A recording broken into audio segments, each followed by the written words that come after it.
Recording in progress. Okay. Yeah, that means we're being recorded. That's always a good thing when we do this, because then we can keep this in for remembrance of whatever we want to do. Today we have a pleasure of talking with a special lady in archery that's been doing it for a few years, I'm assuming. I don't know. Hi, my name is Roy Canterbury, and I'm going to be hosting Archery Talk 101. And we have Julia on the show with us here today. Julia, tell us something about yourself and just kind of introduce so we know who you are. Okay. I'm Julia Norris, and I've been shooting archery 3D tournaments since 1998. Before that, I earned my archery badge in Girl Scouts, and I used to stand around in my backyard and just shoot the arrow at a hay bale by myself. And that's one of the things I like about archery, that it can be a very, very, very individual sport. You can just be there by yourself. You don't have to have other people or interact with other people if you don't want to. Yeah, it's kind of all in your own mind. You know, you're dealing with what you're focused on. One thing is where the arrow's going to go. You block everything else out, and nothing else exists. Leave your problems in the house and go outside and shoot some arrows. Yeah. John Portman says hi, Julia, and hi, Roy. So I don't know if you know John or not, but he's in the group, been on a couple of times. So I do. I know him. Yeah, he's a pretty good guy. And he's listening, so he may have comments in here. We got one listener anyway. Yeah. Well, there's always more listening and comment, but yeah, that's been pretty cool to be able to do that. And those that are listening can't see, but she has some nice recurves, and looks like maybe a longbow over your one shoulder there. I have a longbow here and an English longbow, self bow, Osage. It's brand new. I just was gifted this bow, and I'm being sponsored by the maker. Oh, cool. This is Golden Wood Bows. He's a man here in Alabama. I'm from Alabama, by the way, it says on my shirt. Yeah. And he makes these, he makes some really intricate bows, but this one is just a straight English longbow, but very few people are making them these days. And I've always wanted one. So that's what I got. It's taller than me. Whereas the other longbow here is one that my husband made. And this is my tournament winning bow there. Shot lots. I've probably shot tens of thousands of arrows out of that bow. Yeah, it looks like a pretty nice one. Nice little laminated. Looks like there goes on the floor. It's looks like walnut maple or something in there. Or? No, it's Osage limbs with wait a minute. It's zebra limbs with an Osage riser. Oh, okay. It has accents and it has a thumb rest on it. And it's a RD bow, 62 inches, 60, I don't know specifics. I don't get into that. And then, the people that make the bows do. But then on this side are my recurves, and my husband made both of these also. So I haven't had to buy any bows. He's quite the bower. Those are some really nice looking bows. These are nice. This one, the one that looks like a widow, except it's in very light wood, was the first bow he attempted to make.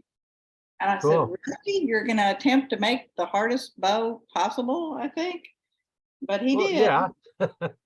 Yeah. Why start easy, right? Start off with the hard one. You couldn't start with a Bingham kit or anything, But then even though it's bird's eye maple and some light zebra wood and bird's eye maple on the limbs, and even though it's for that kind of bow, it's lightweight, I still like a very light in-hand bow. I prefer self bows and what they call now an ASL bow, a Howard Hill style bow, and long bows, because I don't like to have a whole lot in my hand.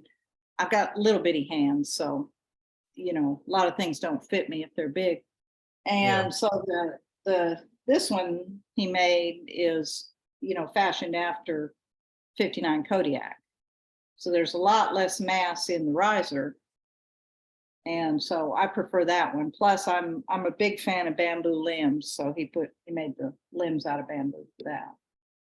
So that's what I shoot, but mostly I shoot the self bow and the longbow. That's cool. For those that yeah. are just listening, you're going to have to get a hold of the video either on the YouTube channel or in the group and look at it, because these are really cool looking bows, and you can't describe them. There's no way you can describe them. They're just so cool. And yeah, not just kind of move. You got a couple of quivers in the back behind you Yeah, I there. got quivers behind me and arrows. I make arrows, and I make hats, short, soft brim. Oh, those are pretty cool. So as you Yeah. draw back, it doesn't interfere with the string, and it just kind of bend out of the way. Correct. Plus, it's short enough that it really, unless you're just laying into your face, it won't even touch it. But if it does, it's It just soft kind of enough. moves out of the way. Yeah. Yeah.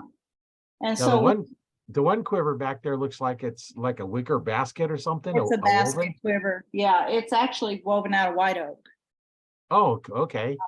which is a very common thing to weave baskets out of because it's real sturdy and you can wet it.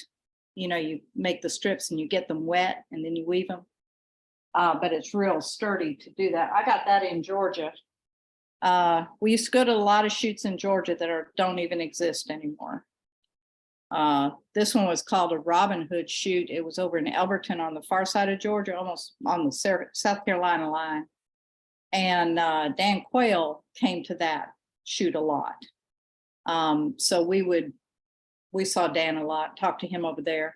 And it was a unique place. Elberton, Georgia is the granite capital of the United States. And that's where all your grave markers come from.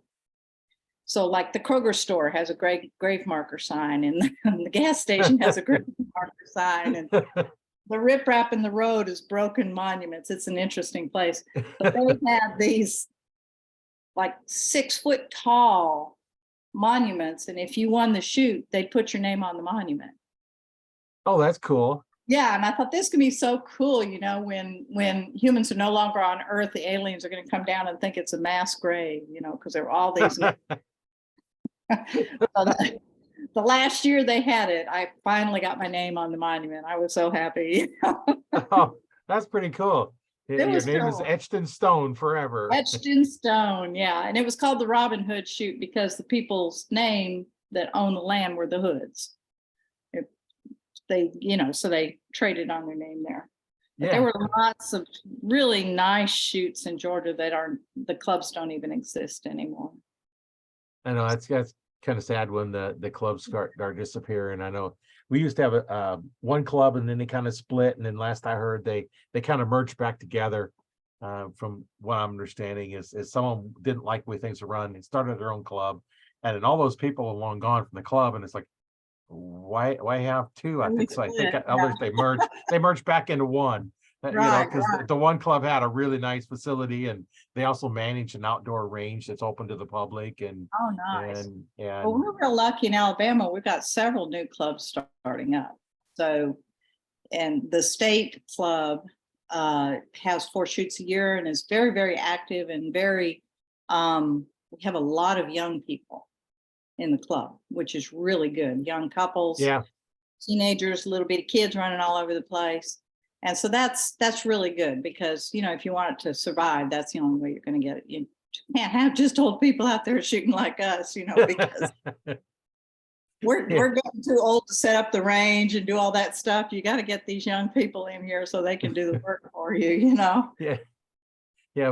We tell them once they get done, we set it up and run it, and they do the labor. Yeah. Well, we did that once. We were the only labor in our club one year. It was awful. But the club came back, so you know, that's good. Yeah. That's good. I've talked to others, and there's no shoots, no clubs, and basically just starting your own, and you know, then it grows to be bigger and bigger and bigger, and there's a lot of people out there doing that where they don't have any place to shoot, so they start making one. Well, that's You know, good. if there's nothing there to shoot, Yeah. go. I talked to one guy that he wanted a bow so bad, he made his own bow, and then one of his relatives, sister or somebody, give him one arrow, had that, and then he worked it Where do up, you and find an arrow? yeah, so he had a bow and an arrow, You find an and arrow than it is a bow. yeah, this guy lived in South Africa, and Huh? now he makes bows that he sends all over the world, and he supplies all the wood arrows for South Africa. All Wow. from, I want to shoot a bow. I made my Yeah. own bow. And then look where you go. And Well, it's kind of interesting story when I talked to him. It was quite interesting. there's something about archery that draws you to it, I think, Yeah. because it's it's the history of man. Ever Yeah. since man's been on Earth, they've had to do something, and bows and arrows were it. It seems so. It's like when you pick that bow up, you're doing the same thing that they did hundreds and hundreds of years ago. Especially traditional archery. Of course, compounds are another thing. Yeah. But yeah, yeah. But I said, that we talked to Dan Quillen, and we also became friends when we shot in Mississippi with Bob Wesley. And he was a friend of Howard Hill, who's from Alabama. And he helped me a lot I was at the time shooting a Howard Hill style bow, and then finally went on and got a Howard Hill bow and shot a lot with it. And he taught me how to hold it and how to shoot it. And we got his video, and I learned how to aim, because my husband was just telling me to pick a spot, and that didn't work. So that was frustrating, but yeah, so I learned Howard Hill style, and that's really sort of my favorite, is to have a lightweight longbow, ASL type longbow, and shoot those. But I love my husband's bows too. Well, yeah. They're unique and made special for you. That's right. That's right. He makes them just for me. But he does sell bows, and we go. That's when we go to shoots. We do Vin usually. Have a booth, and he's got his bows up, and I've got hats up and arrows and such as that. This and that. I used to Yeah. do that work, and I stopped doing that. But what was I think that was 1996 was when I first started shooting 3D archery.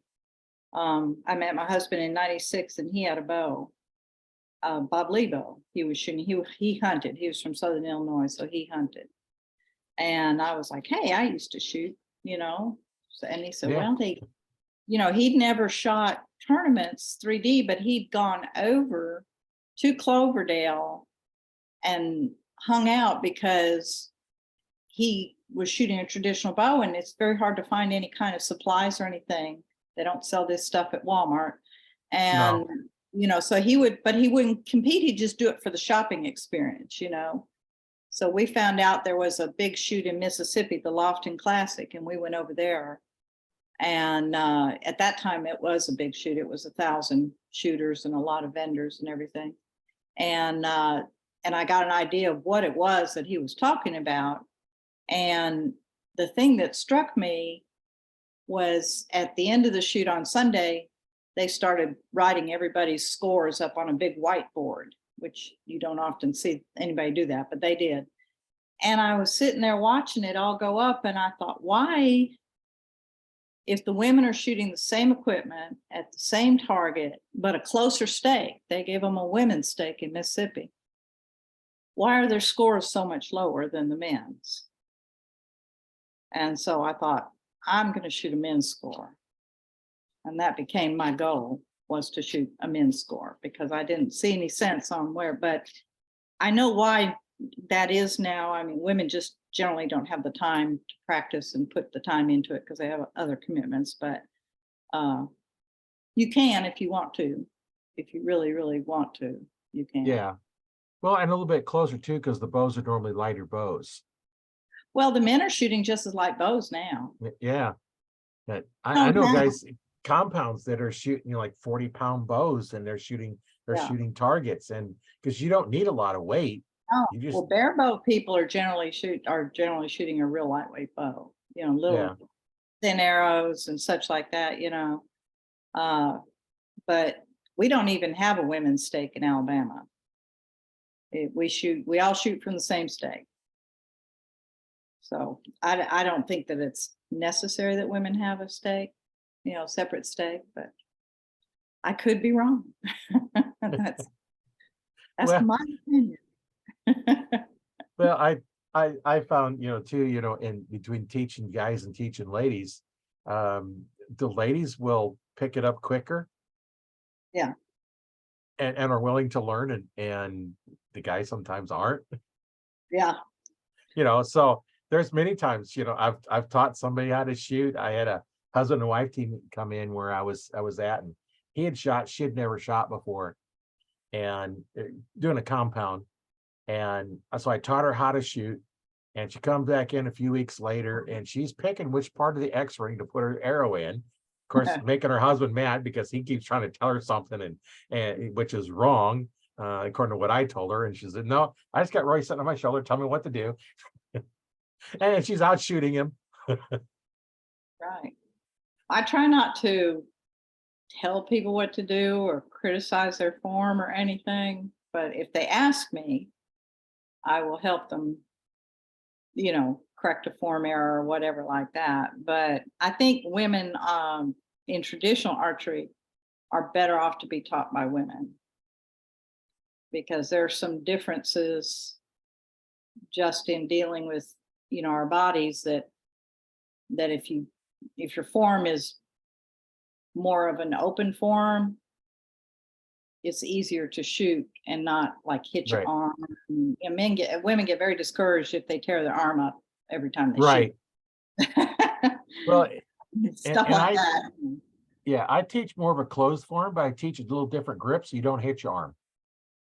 Well, But if you're the problem, shooting a self bow or even a ASL longbow or something, you're going to hit your arm because you probably should if you're holding it right. If you're holding it the yeah, way Hill tells you to hold it, and if it's that type of bow, and it's going to be more toward the wrist because the brace height is so much lower than right. another kind of bow. Um, but you better be wearing an arm guard to shoot those Yeah, bows. It's going to hit you, so you might as well just be prepared for it. But you know, there's just a lot of things about that women don't have upper back strength that men do generally, right. and you know, and the triceps development that it takes to hold the arm up in the proper form and stuff like that. So I think I try to help the women especially if they're frustrated, you know. Right. Yeah, that's the thing. You just got to look at, when you're teaching somebody how to shoot, you just got to look at, I teach one way and then I modify it for the person I'm teaching. Yeah. Well, I And don't, I'm going to tell you why I'm teaching it, and then, right, modify it for them, because each person's body's different. right. The way I'm going to hold it and shoot it is going to be different the way you hold it and shoot it. Yeah. And it works for you. So we come up with a way that works for you, Right. and, As or long as, whoever. yeah, it doesn't matter what form you shoot, basically, as long as you always shoot the same form. Right. If you're consistent in your form, but there are things you can do wrong in a form that's going to be very frustrating because you're not going to understand what you're doing wrong unless you film yourself or someone looks at you, like moving your head different every time, or going beyond the body parallel, going behind Right. yourself, something like that. You can hurt yourself too. Oh yeah. You can get shoulder problems real easy if you're not careful with what you're doing. Yeah, that's another reason to have a more open form. It keeps your arm in front of you. Bob Wesley taught that, and Howard Hill taught that too. That your arm shouldn't go to that square and back, square out from your body and back, because it's a weaker position anatomically. I'm also an RN, so Oh, yeah. the anatomy of women's shoulders is a little bit different than men too. Yeah, and that's something you got to take in account. And like you say, you being an RN, you understand the physical differences between the bone structures and the muscle structure and everything else. And so that gives you kind of an advantage because you have that medical background of doing that. I hope it And does. well, and I have many years of martial arts, so I've been able to take that concept and add it into what I'm teaching for archery. And that's why I always explain, here's what I want you to do and here's why. Yeah. You got to have that why, because Yeah. Oh, yeah. Yeah. just like the kids do. Why? You tell them, well, you Yeah. can't do that. Why? Well, because I said so. Why? It doesn't apply. You need to Shut tell up, 'cause I tell them said why. Yeah. And that don't work, especially in archery. That does not work very well, because if you don't understand why you're doing something, how you gonna understand whether you're doing it right or wrong? Yeah. And that's just some of the things that, each Well, person has their own unique perspective in it. yeah. Luckily, the archery in schools is getting a lot of new archers out there. I think that's great. Yeah, that's a good program. Love that. I would have loved that in school. I would have loved that. When I got up to high school level, they had a rifle team.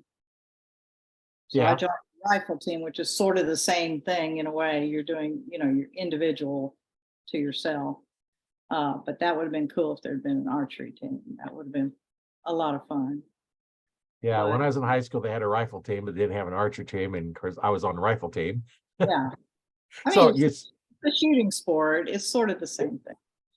yeah, there's some similarities, but some differences, in the two different sports between archery and shooting guns. The Well, one I thing mean, that your target shooting you're right.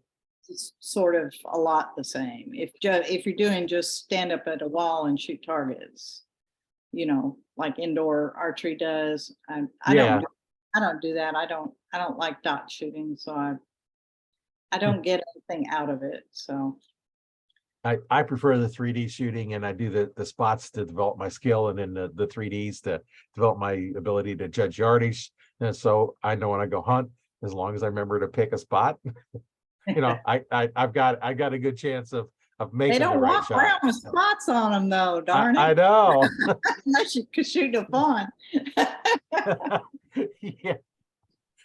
That's why it looked so easy to shoot. Yeah. No, I hunted for a little while. I don't hunt anymore. My husband's up hunting in Illinois right now. Oh yeah. Yeah.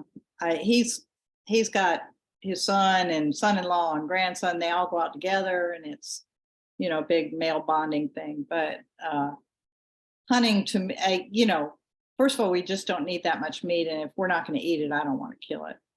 Right. And, and I killed several deer and such as that, but it's just, it just wasn't as much fun as not killing it.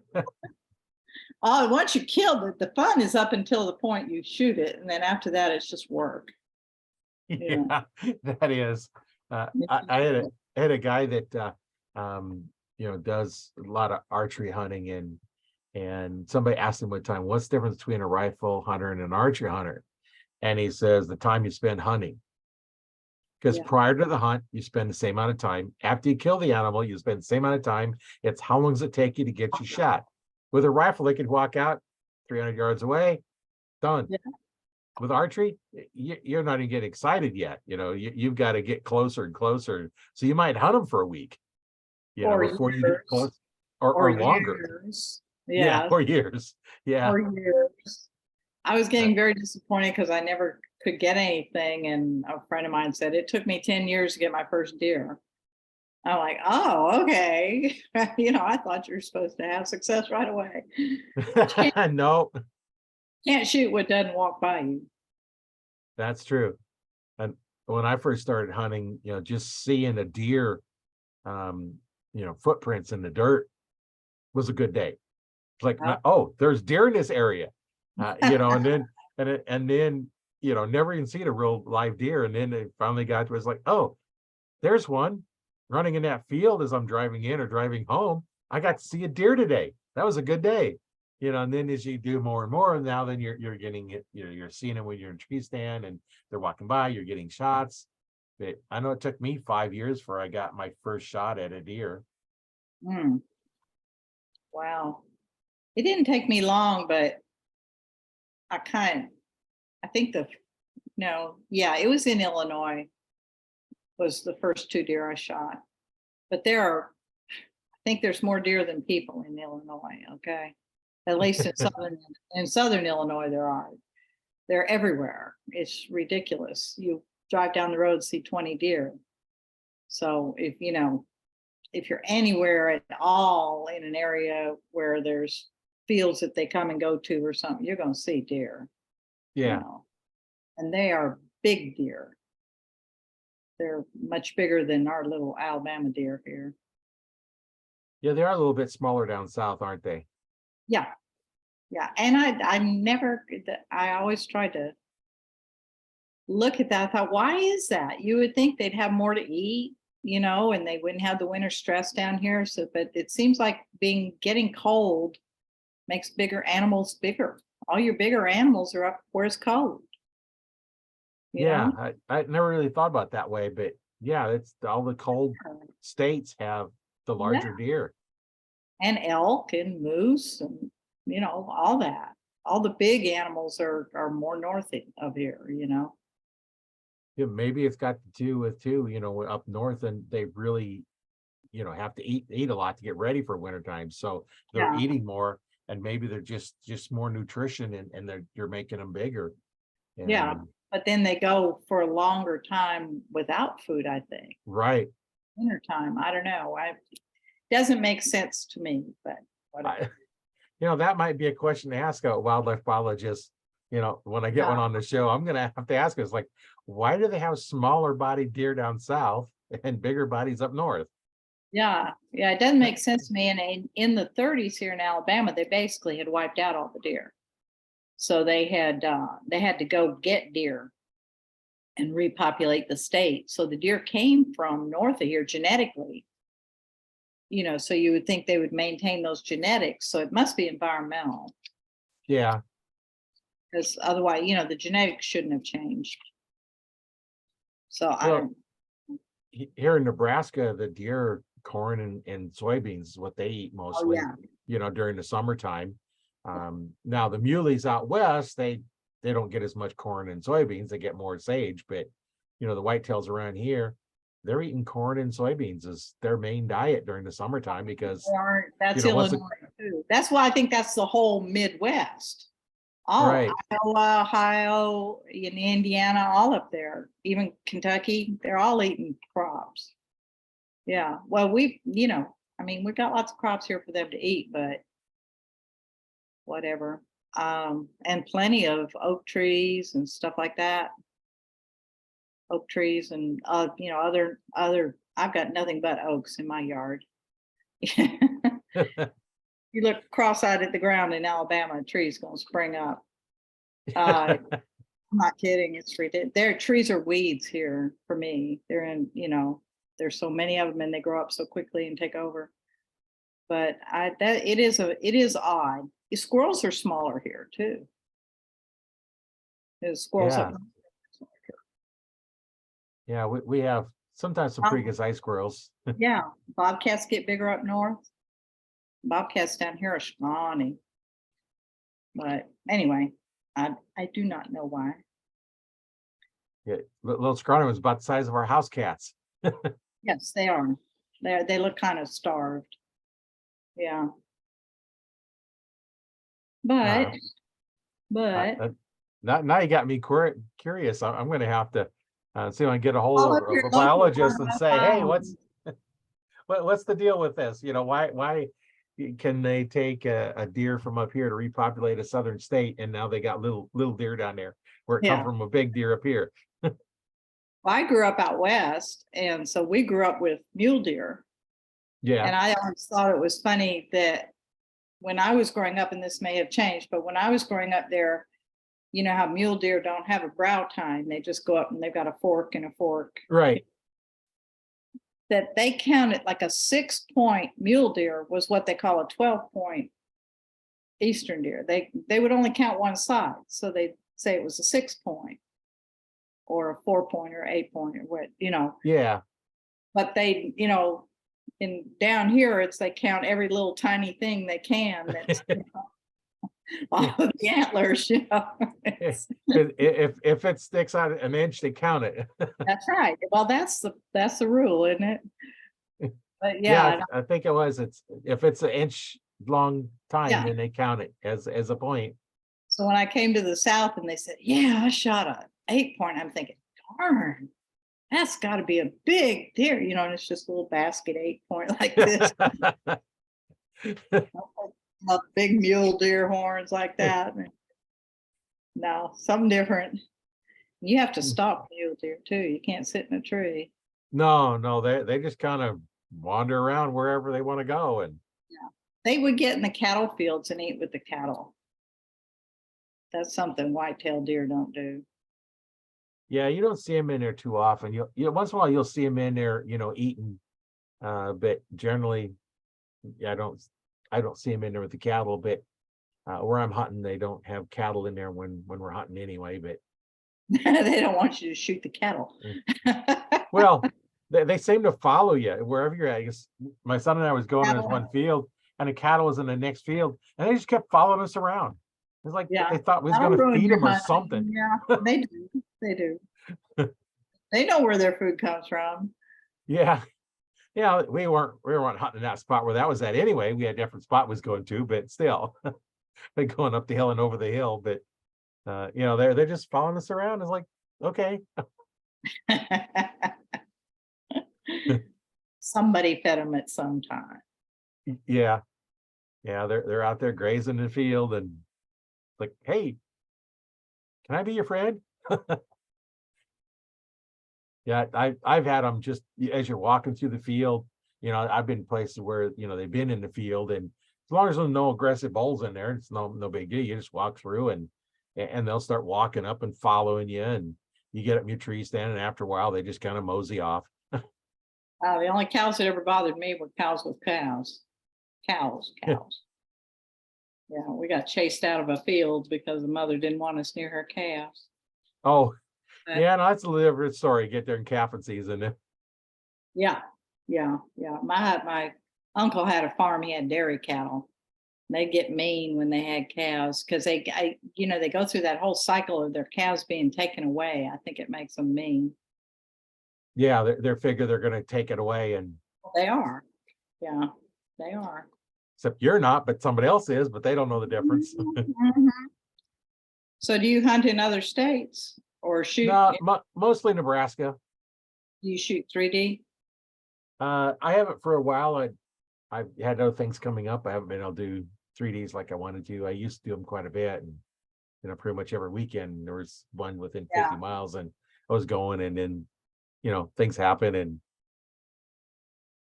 now walking those 3D courses gets a little bit tougher. Yeah. Well, it keeps you fit though. Yeah, around here most of them aren't. That's our Okay. exercise mostly, is walking the 3D course. Yeah, we go. We don't have any 3D shoots in the winter, like indoor shoots like they do up in the colder areas of the country. So hunting season knocks us out. But then Yeah, we start up in February and we go through, well, I've got to shoot this weekend, it's the last shoot. But we go to 15 to 20 shoots a year. And that's quite a few. yeah, it's a lot. It's a lot. There's one every, when you get into May and June, there's one every weekend. But Yeah, April, May, and June, it gets real busy. But it's what we like to do. And we have a trailer and pull that around and camp on site as much as we can. And it's funny because we have more friends who shoot 3D that we don't see anywhere else. So when it gets to this time of year, it's like, well, bye, we'll see you in February. yeah. But we feel like, they're very good friends, and it's, we try to keep on in touch online, but it's just, that's what we do, and that's our community, and what we like to do, really. Yeah, and that's what makes it fun is you go to some of these events and then, you're meeting people that you may only see at the events, but they're like a friend. And Yeah. I'm saying, I've done a lot of these interviews talking to archers from all over the world. And, and the feeling is, if I have a bow in my hand or you have a bow in your hand, we're instant friends. You may have to use your phone and use Google Translates to talk to them, but but you're instant friend, and there's ways of communicating with them. And fortunately, if they speak English, it makes it a lot easier, because that's still a language I really understand enough to talk in. Yeah, yeah. We used to have a lot more people from Europe that came to shoots here in the States. And we'd run into them, at the bigger shoots, at the Tennessee Classic, or Cloverdale, or certainly the IBO shoots, things like that. And I haven't seen them in a while. And I know COVID and the economy and all that, but it's a shame to not have that kind of interaction, Right. going on anymore. Certainly do it online, but not like it used to be. Yeah, that's kind of the bad part when you do things like that. And then I imagine there's a few of them that just didn't bother going around because they didn't want to deal with all the hassles of travel and everything else. And if the travels get to be too much of a hassle, I don't do it. Yeah, that yeah. My husband agrees with you, but I make him go anyway. The IBO has been in West Virginia the last 2 years, and or no, not the last 2 years, the last 4 or 6 years. Anyway, they're going to be there again, and for us, that's a long trip. And my yeah. husband starts complaining about it as soon as he finds out about it. Well, and I'd rather drive than to fly. That's what we do. Yeah, I don't want to fly anywhere. No, we just drive. I mean, we want to take our trailer anyway. We don't want to Right. stay in a hotel, or, we want to have our own home with us. That's what's comfortable. And we have a dog and a cat that go with us, and all of that. The whole family goes. We have, but we love doing it. We really, really do. And it's just fun to do. It's sometimes you get worn out and you think, why am I doing this? I'm getting too old for this. But what are you going to do if you don't do that? Right. What are you going to do? Just sit around, do nothing? You got to do something. This is what we do, and we enjoy it.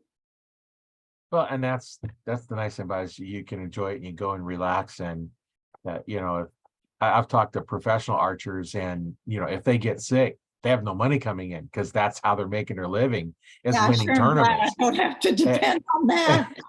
Oh, And, Lord, that would be awesome. then like when COVID hit and they were able to do it, it's like, now what do you do?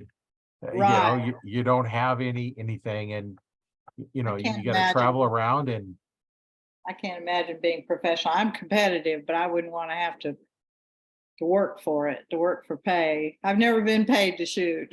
I wouldn't know what to do with that.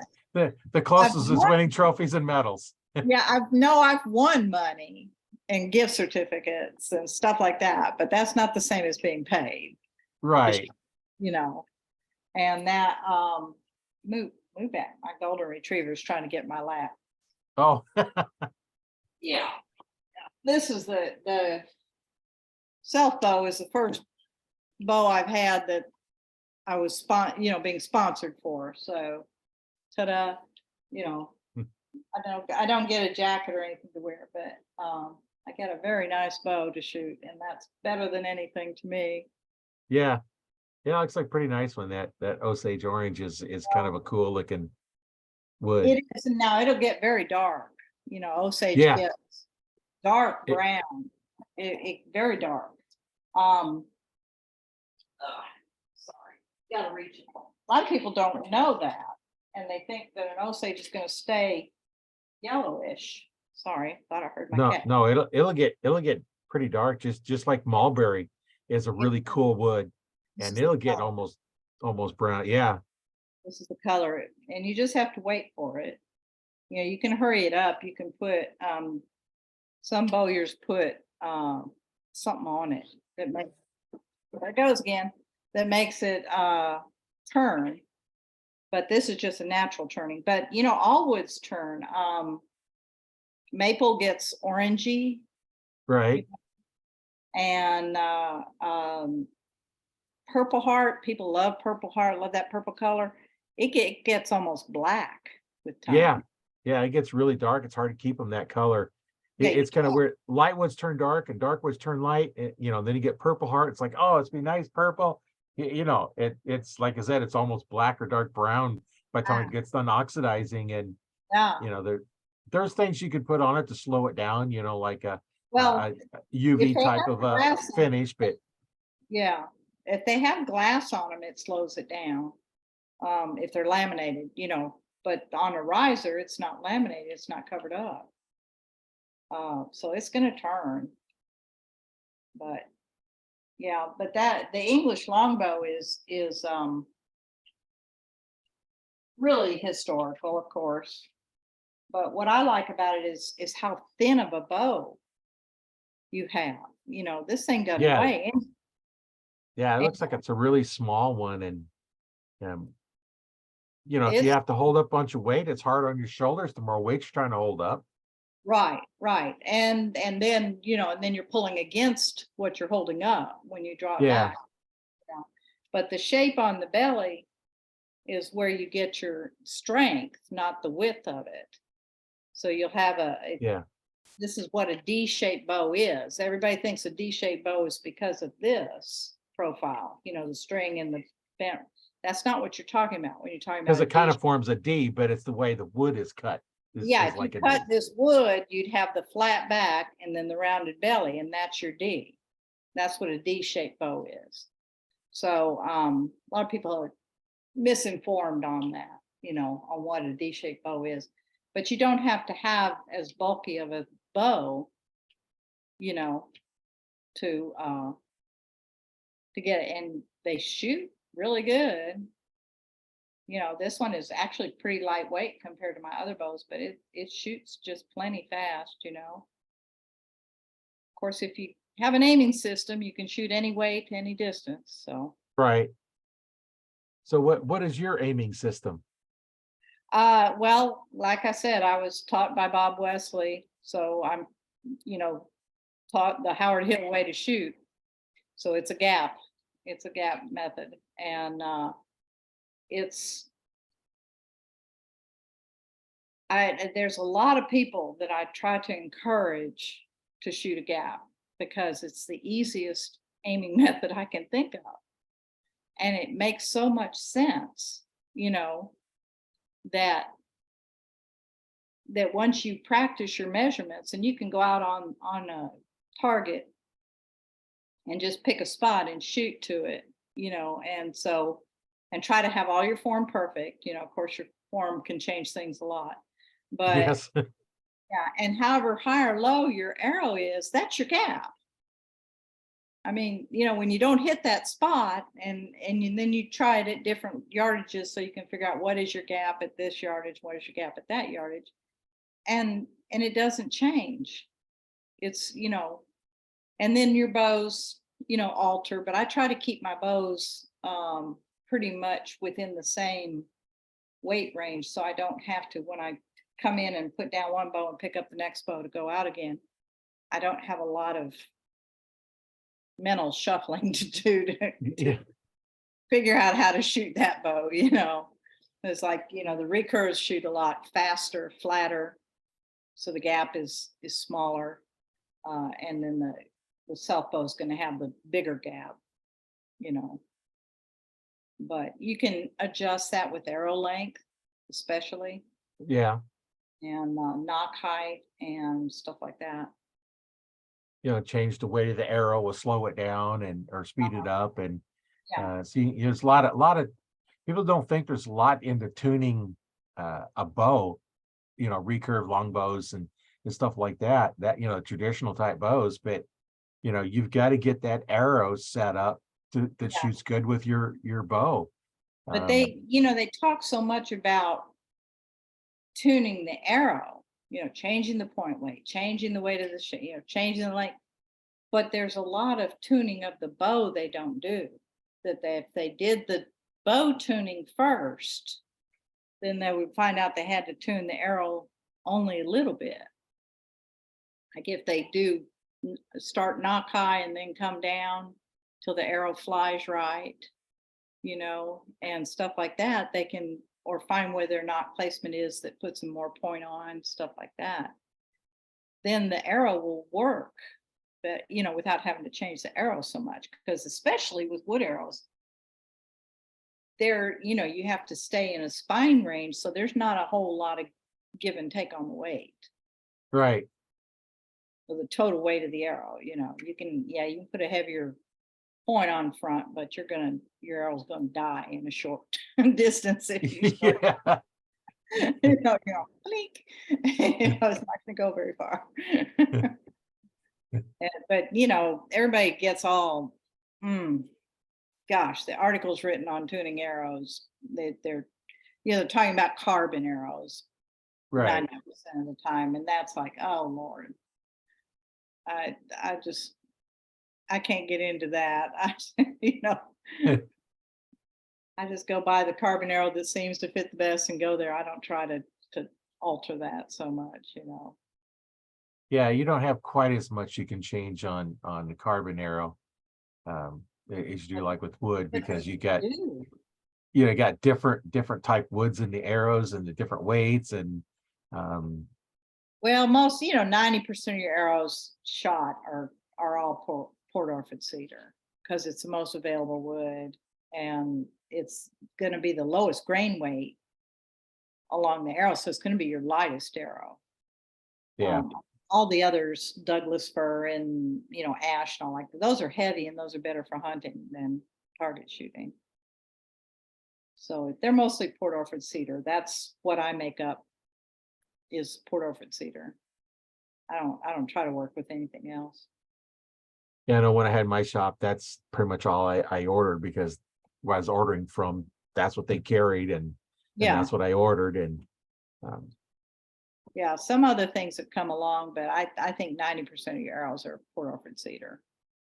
And yeah, it's kind of the most popular one out there, and the least expensive too, because other ones I imagine get kind of expensive too, to try and get any of the other type of woods.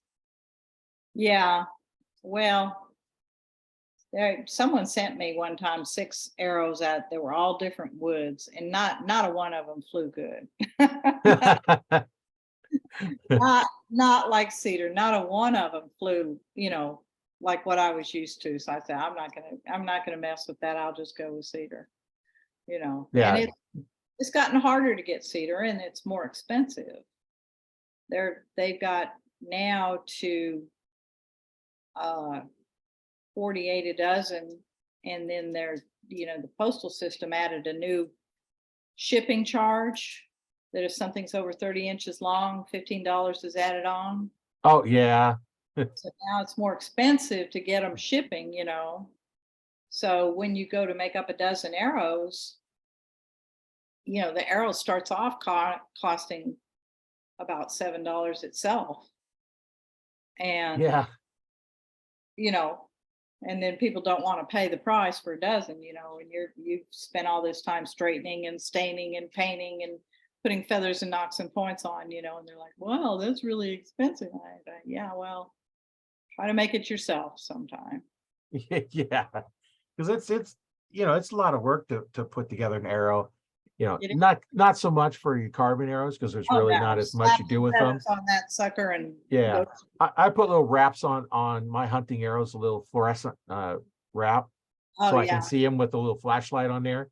But the yeah. wood arrows, it's you got so many options. You got the feathers, of course. I still shoot 4-inch feathers.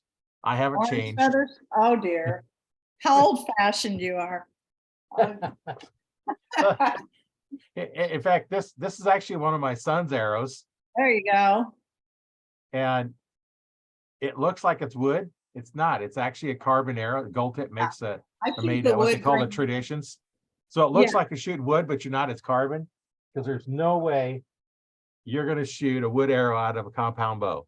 no, no, no, you better not. Yeah. I like to be as traditional as possible. So I use wild turkey feathers as much as I can, and I dye them colors. And I don't have any of my dyed ones here, so that's a lot of fun. And so that's my crest. That's my personal crest. And then I have That's what's nice about the wood. You can get your own crest scheme, so all your yeah, arrows are crested the same way. And yeah. This is my best friend's arrow, and this is her personal crest. So I have to repair her arrows after shoots. So that's why I've got oh, some of her arrows in my quiver. Oh yeah, I do. I've got some of it. Yeah. I didn't realize oh I yeah, did. Yeah. I do the wood grain looking, these are the gold tips, and I put a little bit of accent there. But then I use the painted dyed feathers. yeah. So There's just something about the barred feathers that just so cool, and they I just really like them. really cool. I got a freezer full of turkey wings to process this winter and get ready for that's what I do in the winter is make arrows. I try to start out with several dozen to sell. And I used to make a lot of size ranges of arrows, spine ranges, Yeah, but I found that if I just make them from 40 to 50, that's most people. So I make yeah, a lot of 40 to 45, a lot of 45 to 50, a lot of 50 to 55, and that's it. And I'll only make a couple lower than that and none higher than that, you know. yeah. Because on the recurves and traditional bows, pulling over 55 pounds, that's tough. That's You got to yeah, do some serious working out and practicing to work up to yeah, that. yeah. A lot of compounders think they're gonna do that, but no, they're Oh no, oh it's a whole no. different thing. Now, when I met my husband in 96, he was pulling a 60-pound Bob Lee. But he pulls in the 40-pound range now, because we all get old. But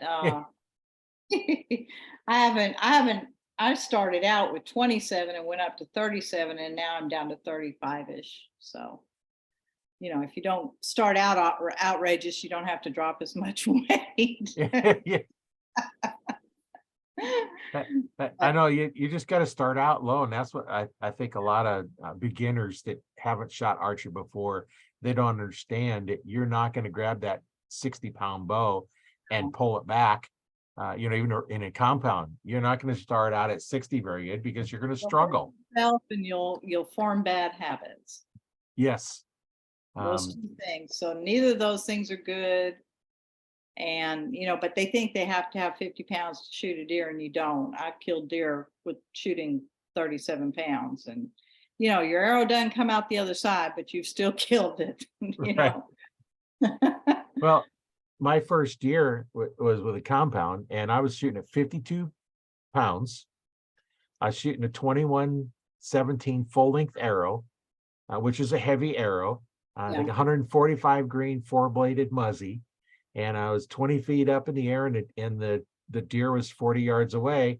And when that deer turned around, my arrow was hanging. I think the fletching stopped it from coming out. Yeah. That backside almost went clean pass through.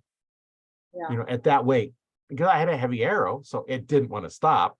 Right. Now I don't shoot that heavy of an arrow. I shoot a lighter carbon, but I shoot 100 grain tip. So I'm a little bit lighter, a little faster, and it's still. But if you shoot a 2-blade broadhead, you can actually shoot a lower weight, because they'll rotate through instead of they can go through the ribs. They'll rotate through the ribs sometimes, and you can get you can get better penetration sometimes with the 2-blade broadhead. But Yeah. I did have a hard time recovering 2 deer that because they were quartering away. So the opposite shoulder stopped the arrow. Oh yeah, inside. Yeah. And so, so the arrow there wasn't an exit wound and the entrance wound was plugged. So, Right. my dogs got real good at finding deer. Oh yeah. Well, and my last podcast, I did one talking about shot placement when you're hunting. And, you go to the 3D shoots, you shoot in spots. Okay. We won't really kind of go into there. You go to the 3D shoot. Where's your target? On the near side of the animal target. Yeah. But that's not where you're going to shoot when you're shooting at a live animal, because the target's not there. The heart and lungs is in the heart's in the middle of the deer at the bottom, and then like you said, the back shoulder stopped it. So you had no exit point. So you Right. basically, I talk about, it's like, you got to shoot for your exit point. Well, Because I you want the exit. And sometimes your exit point is, right. not Well, where you a lot want of it to be, times but you're shooting a quartering away shot. I did, sort of ideally, because then the deer isn't looking at you. right. So you kind of have to wait for them to get a little bit past you, so you get that kind of shot. But for recovery of the deer, and even if you don't have an exit shot, I'm a big fan, if you can shoot them with an arrow, of liver shots. Yes. Because there's a lot more blood with a liver shot than any Liver, lungs. at all.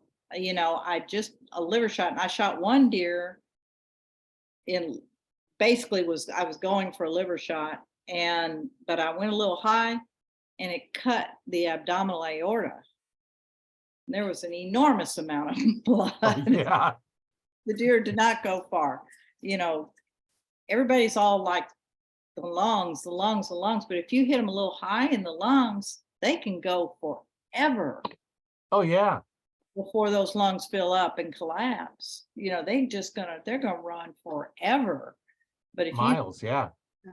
if you get a good liver shot, they aren't going too far, because they're running out of blood fast. No, my preferred is liver and lungs. Catch the liver and catch the lungs, and then that would be a quartering away. Yeah. Yeah. Now that gives you, the lungs fill up, they're not going anywhere. No. But I had a friend. if you get a high lung shot, though, it can take a long time. Right. It can go pretty far. I had a friend of mine, he was out, deer hunting, it was rifle season. And one guy shot the deer, it kept running. Another guy, 2 more shots, ended up being 3 shots. And all the shots took the heart out. That's when they got it, there was no heart left. It was just all shredded. And it still run hundreds of yards. It's amazing, isn't it? Yeah, with basically the heart just kind of blown up. Well, I've shot deer with a gun, and I always aimed to take out both shoulders with the heart, and that way they can't run anywhere. Good shot with the rifle. I do have a tendency to end up going through the shoulders with my bow. You just got to stay away from that big bone that sticks out, because your arrows do not go through that part of it. They do not. And the muzzies cut right through the little paddle part of the shoulder. Muzzies just go right through them. They don't even slow them down really. If I'm going to harvest them for meat, I'd just rather shoot them with a gun, because I can. They won't even go. You don't even have to go. They don't go anywhere. They just fall on the ground and they can't move. So I like that a whole lot better. Cuts out a lot of the work. Yeah. Yeah. Well, you want them to drop quick. Yes. For humanity's sake too, Yeah. Humane. But yeah. But anyway, I'm not shooting deer with bows anymore. So I can't. Danny always gets several deer, and that's just, there's only 2 of us. I end up giving away meat. I'm not gonna, I don't want to kill more than we need. Well, and you're what you can't eat, and you end up giving away, and if you're giving away to people that need it, that's a different story. You know, and like if you know a family that, is struggling a little bit and can use some meat, Yeah, then shoot one and give them the meat from it, you know. right, right, That would be the only way I would, you can't sell it. Well, in Nebraska, you can't sell the meat.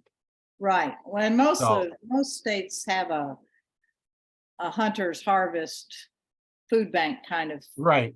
relationship, where you can turn a deer in and they'll process it for, that kind of situation. Yeah. But I have friends who want it but don't hunt, so they're hoping we get more than we need. Yeah. Yeah. And then I have some that's like, oh, can I have some meat? It's like, okay, I'll give you a call.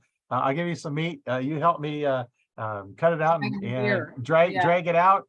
You call us, oh no, cut I it can't. up. But can I Yeah. slide the meat? No, I'm doing all the work. Okay, You're gonna help me if you want some of the meat. okay, Henny Penny. I remember that That's the my Henny cousin, Penny method. yeah. My cousin one time had a deer and he offered to my brother and I, if we wanted to cut it up for him, we could have half of it. And so we had no idea how to cut it up, so we're just trying, we're looking up, this is before internet. So we're looking, trying to figure, okay, how to do this. We kind of figured it out. So we cut it up and, we got some meat, but we did work for it. We Yeah. cut it up and, package it up for him and he had the meat and we had meat and he didn't have to pay anybody to process it. And My first animal cut up was a groundhog, and my dad. We were on the farm in Tennessee, and my daddy. They shot it, and so my daddy took this groundhog and he lays it out on the ground, and he gives us an anatomy lesson. He goes, "Here's his heart, and got this little groundhog." And I thought, that's their anatomy is the same as a person. All these animals are. That's just it's right. not, you know.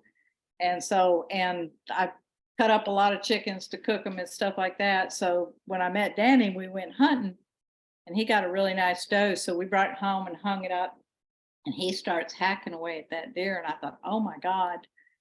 I said, Danny, just a minute. Let me do this, because, so I'm really good at cutting up a deer because I follow the muscles and do all that, Right. and I can do it pretty fast and everything. But it was just because I had a knowledge of anatomy, and they're not that animal to animal is not all that different, No.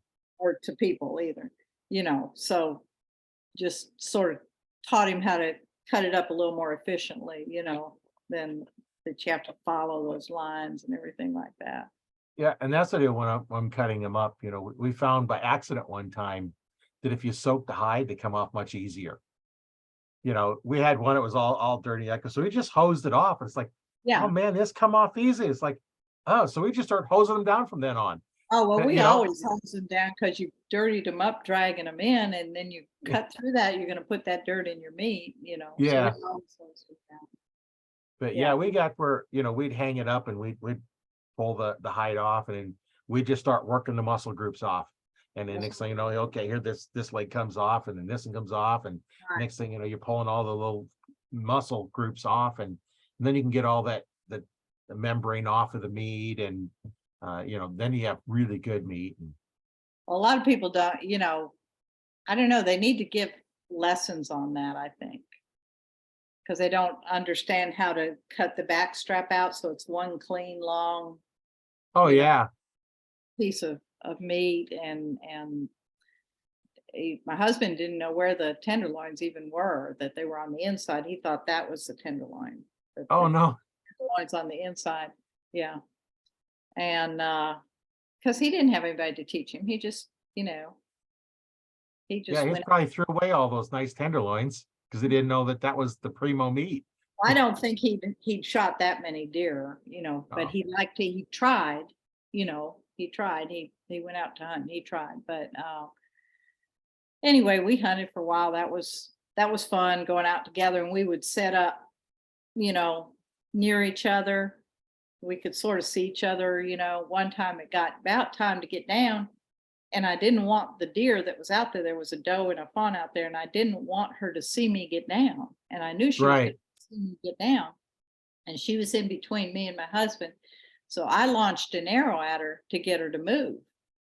And she did, and she ran by my husband, and he shot her. As best it was 25 yard, clear through. It was a great shot, just a great shot. And I thought, hey, this is a method. This is like running deer to somebody. Like the Yeah. Wenzel brothers did. Their film Hunting October Whitetails, they ran deer to each other. Yeah. I thought, yeah, that'll work. That'll really work. Some states you can do that, some states it's illegal. So, To drive deer yep.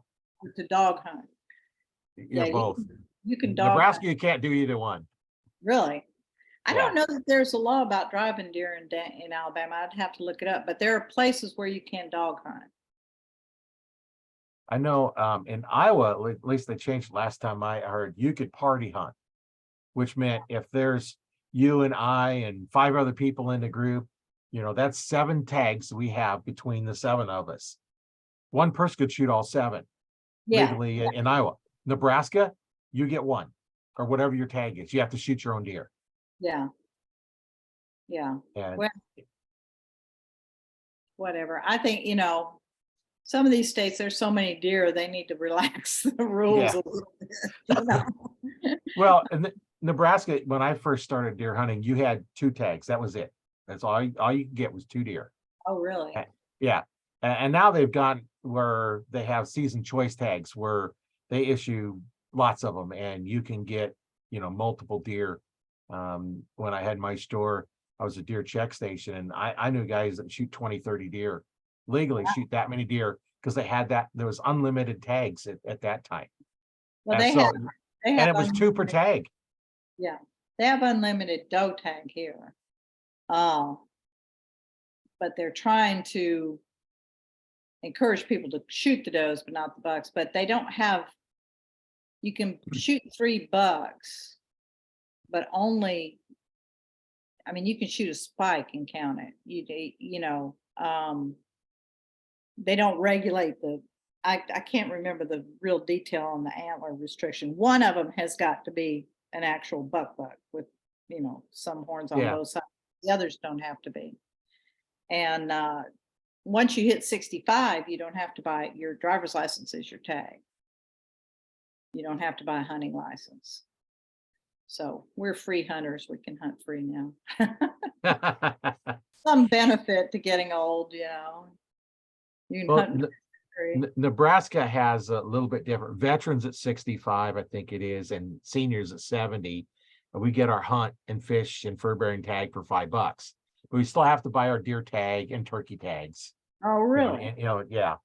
But we don't have to buy the habitat stamp. That saves us, a chunk of money and your fishing free combos.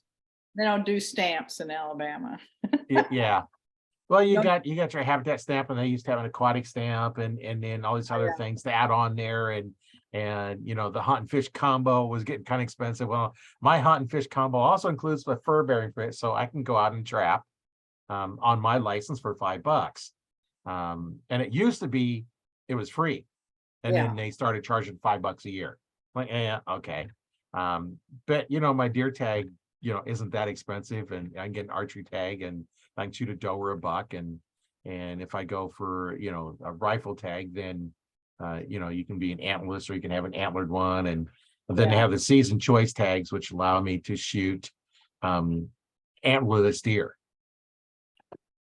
So what they call an antlerless deer is anything with 6 inch or less tines. So if it's below the ears, it counts as antlerless, because if they're standing sideways, if they're not above the ears, you can't see them. Can't see them, right?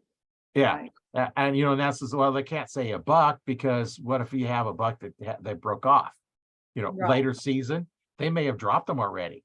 Right. I know we have a late January season, and there's been when I was a check station, bucks were coming in and checked because they'd already dropped their antlers. You don't know if it's a buck that's dropped its antlers until you shoot it and you roll it over. Yeah.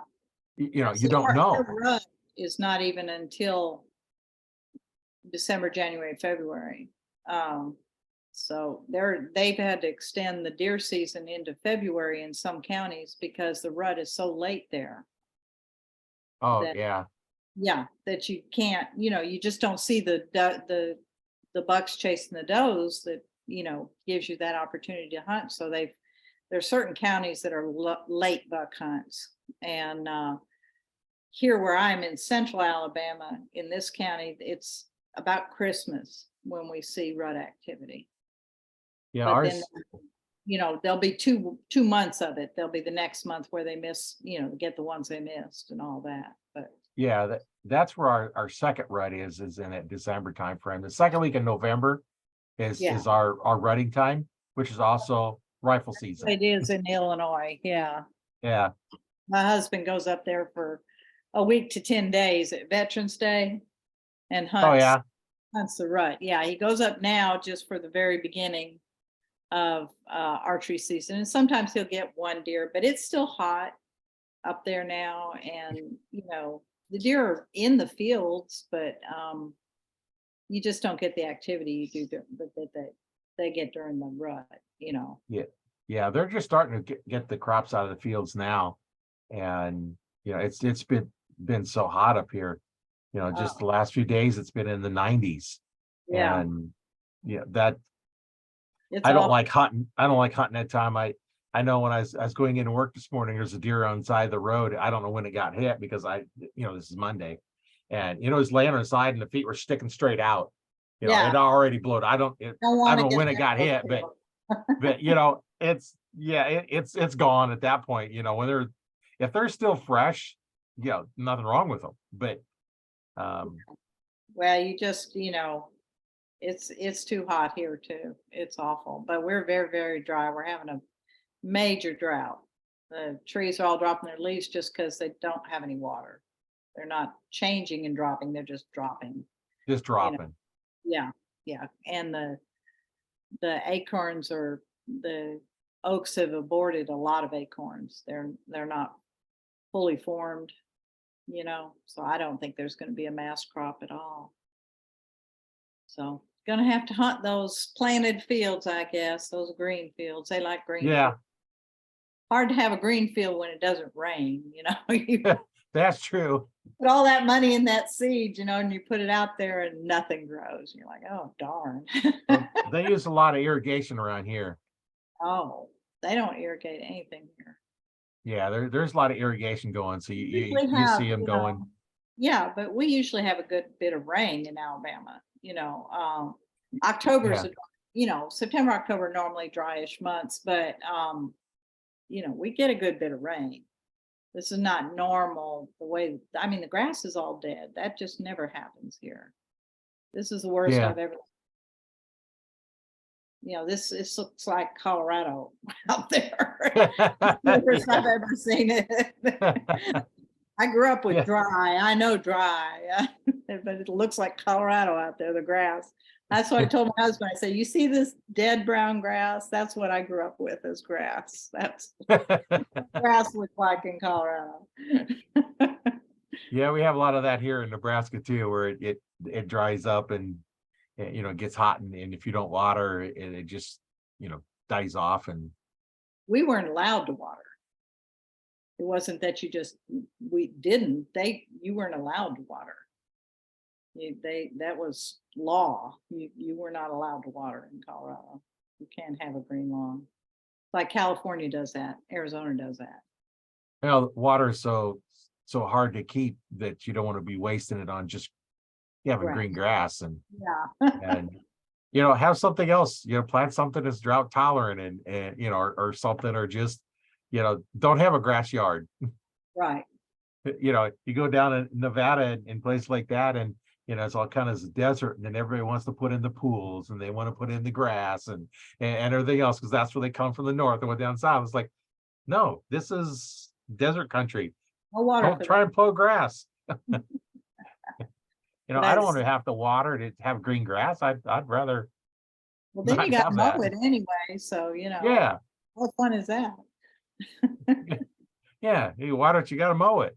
That's right. You water it, you got to mow it. Yeah. That's right.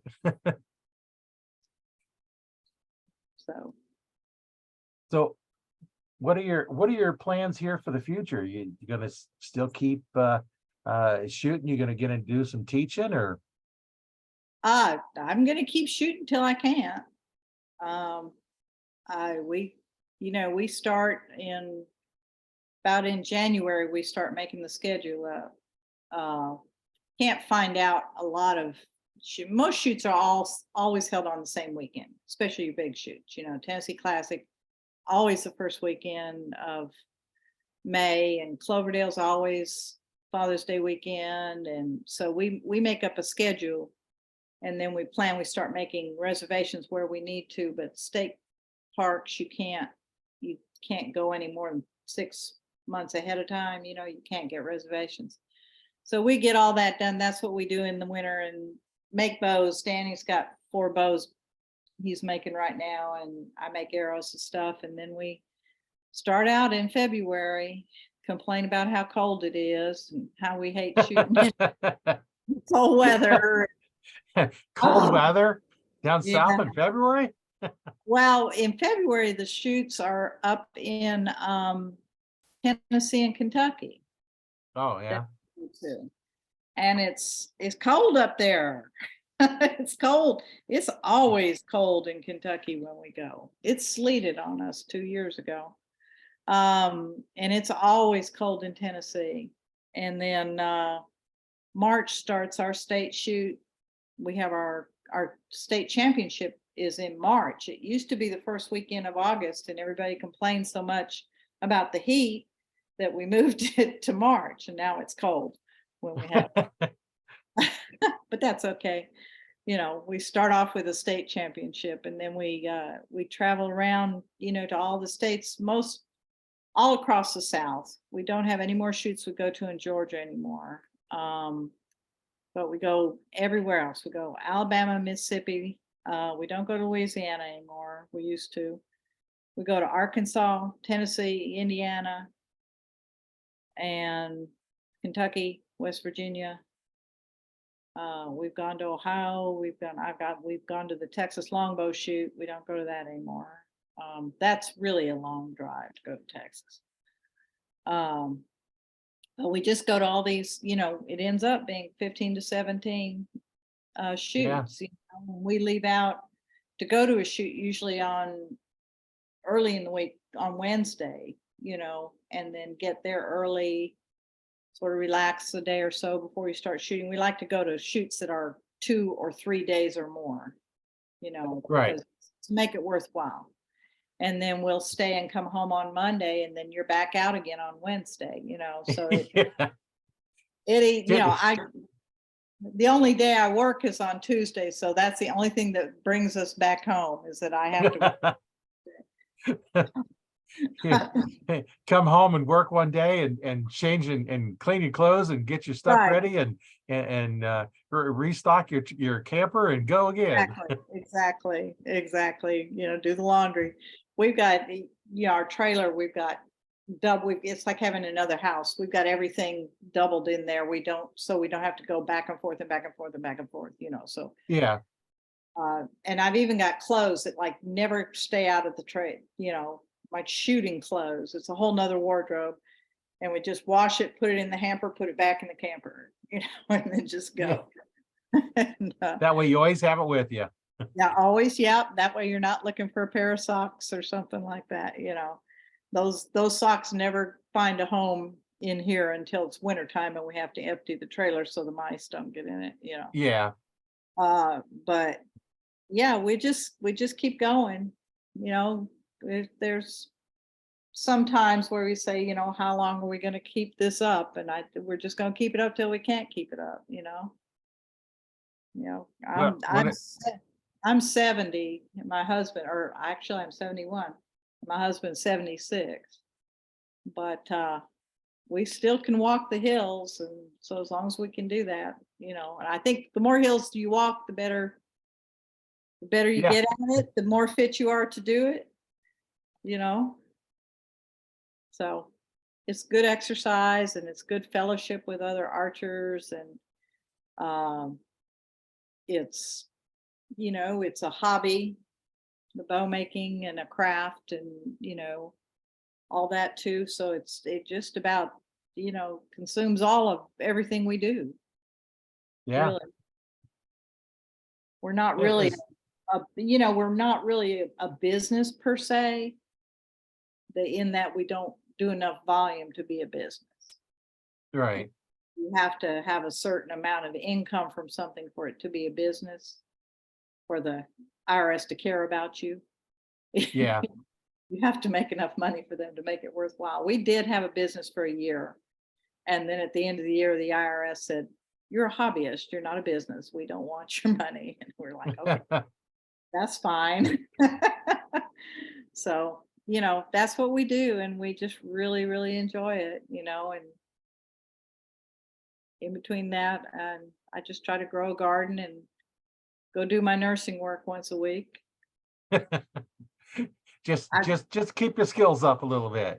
Yeah, exactly. I love it. I volunteer just one day a week at a clinic that serves the uninsured. And Oh, that's cool. yeah, it is cool. We're basically a free clinic, and it's amazing what you can get if you ask for it. And we pretty much serve all their needs. We're able to keep people, get them medicine and get them whatever they need in the way of tests and treatment. And it's very fulfilling.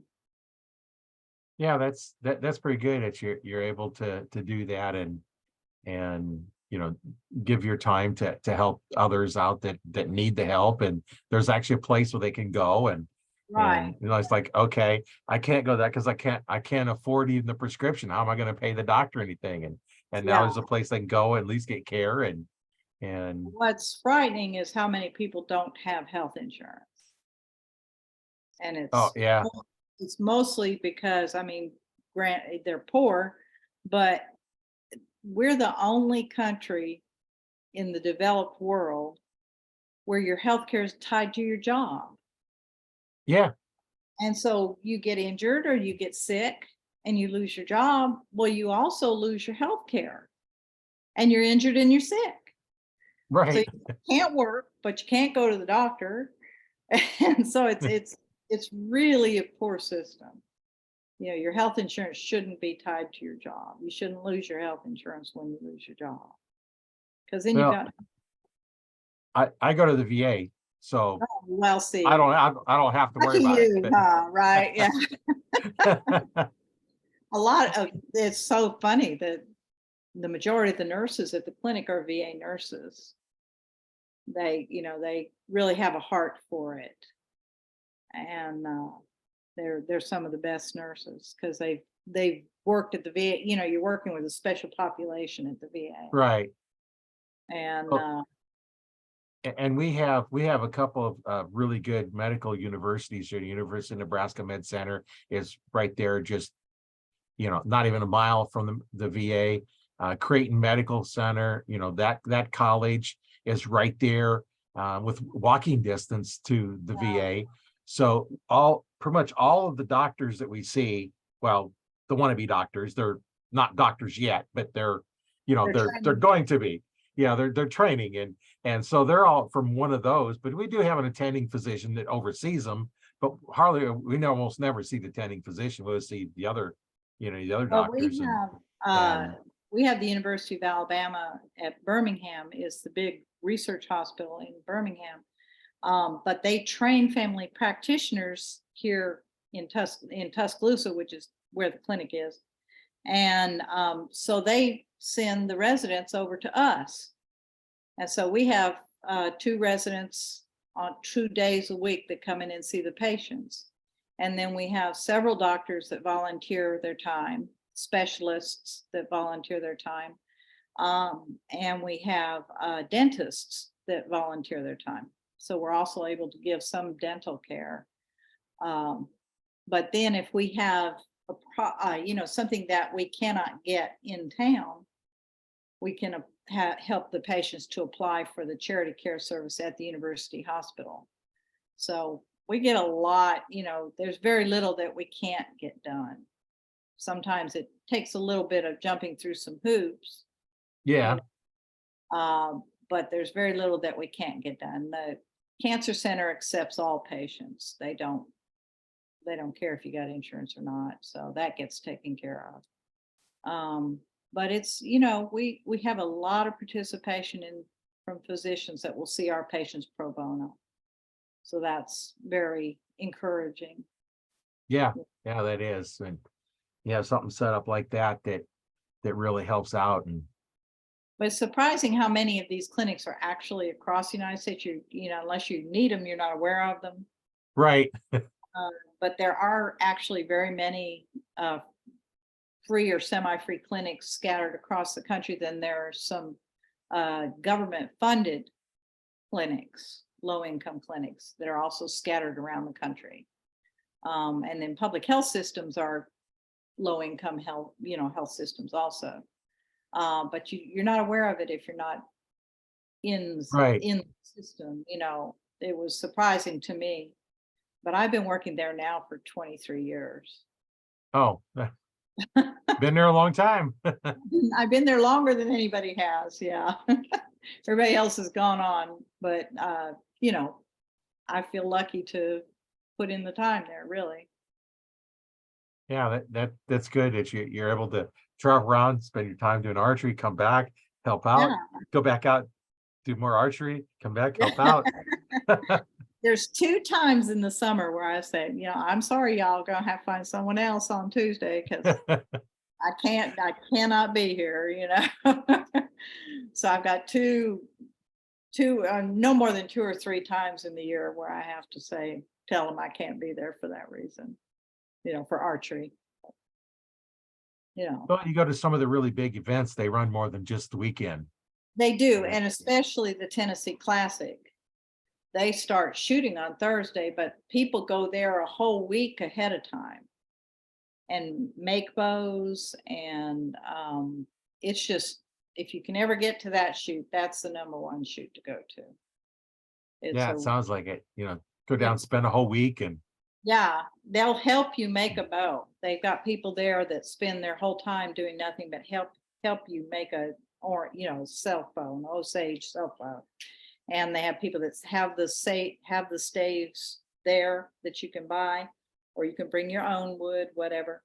But they'll make sure that you get a bow made, and there's a competition, a special competition, that if you make a bow there that weekend and shoot it and win, that it's the biggest prize, biggest. oh, It's because and they go out, they've made these bows, and I mean, they haven't hardly cut the nocks in or nothing. And they go out there, but they want to do that competition.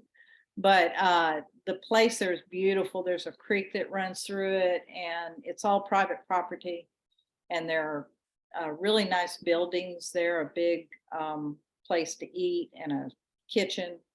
And he's got showers, and you're boondocking, you don't have power water, but where the campers are, people are running generators. But there's plenty of room there for everybody to camp, park. He's got 3 ranges, 2 ranges and a practice range. A lot of room. So sounds like it. Spectacular place. And that first weekend in May is pretty. The wildflowers are blooming, and Oh yeah. it's really nice there. Yeah, really, really nice. So that's the shoot. If anybody if I only go to one shoot, that's the shoot to go to. Yeah. Go to the Tennessee Classic. That's the one to go to. That's the one to go to. Cloverdale's a really good shoot too. Cloverdale, Indiana, they call it the Nationals. It's 50 targets, 3 days of shooting, and you'll walk your feet off there. Yeah. Both Tennessee and Cloverdale are very, it's a lot of hills. It's a real walk. Yeah. But it's worth it. If you got 4 days to shoot, it doesn't kill you to try, if you're trying to run a horse in 2 days and get it all done, that'll kill you. But if you got time to do it, you can piece it out, But I highly recommend the Tennessee Classic. That is just the best. you drive down there, down the bottom of the hill, and you're like, oh, this is what an archery shoot should look like. This is Yeah. what, you know, you go, a lot of places are just not as special as that one. Kentucky's got a really good shoot. They've got a good place for it. We enjoy all the shoot. You know, we wouldn't go back to it if we didn't enjoy the shoot. Really, I mean, there are some shoots that I won't go back to, but they're all different places, different people, different, you know, facilities. A little bit different. You just find the ones that you like to go to and go to them, and Right, ones you're right. not enthused about, then you want to No, go back. there's some we've been to that we won't ever go back, but we did, you know, mark them off the list. You know, we tried for years to like go to a new shoot, a new to us shoot every year. And so that's what sent us out and about to different places, you know. And we did go to ETAR. You've heard of ETAR in Denton Hill, Pennsylvania? Yeah, our listeners may not have, but Oh, come on. You're in the archery group. Everybody's heard yeah, of you ETAR. never know. I do have people that Yeah, are just starting out in archery well, that's true. here too. Well, it's moved. It's not in the same spot, but it is still up in Pennsylvania, and it has a lot of vendors and 1,000 people, you know. But we went, and you know, it was okay. Okay. It was okay. It's not really competition, you know, and so we went when it was still at Denton. So the chairlift didn't work, so you couldn't go up and shoot your way down, which I think would have been fun. I'd like to do. They do that in Colorado shoot. I'd like to do that shoot one time. Where you take the chairlift and then you shoot your way down the ski range. Yeah, yeah, I'd like to do that because I used to. Skiing is what I did growing up. I just skied every weekend. We went skiing, you know. So riding a chairlift up wouldn't be anything new, but I think it'd be kind of neat to archery it down, you know, Yeah. instead of skiing, you know. Never saw those places without snow on them. Yeah. Yeah. Yeah, you definitely don't want to be shooting on your way up and then shooting on the way down. That'd be a whole lot of work.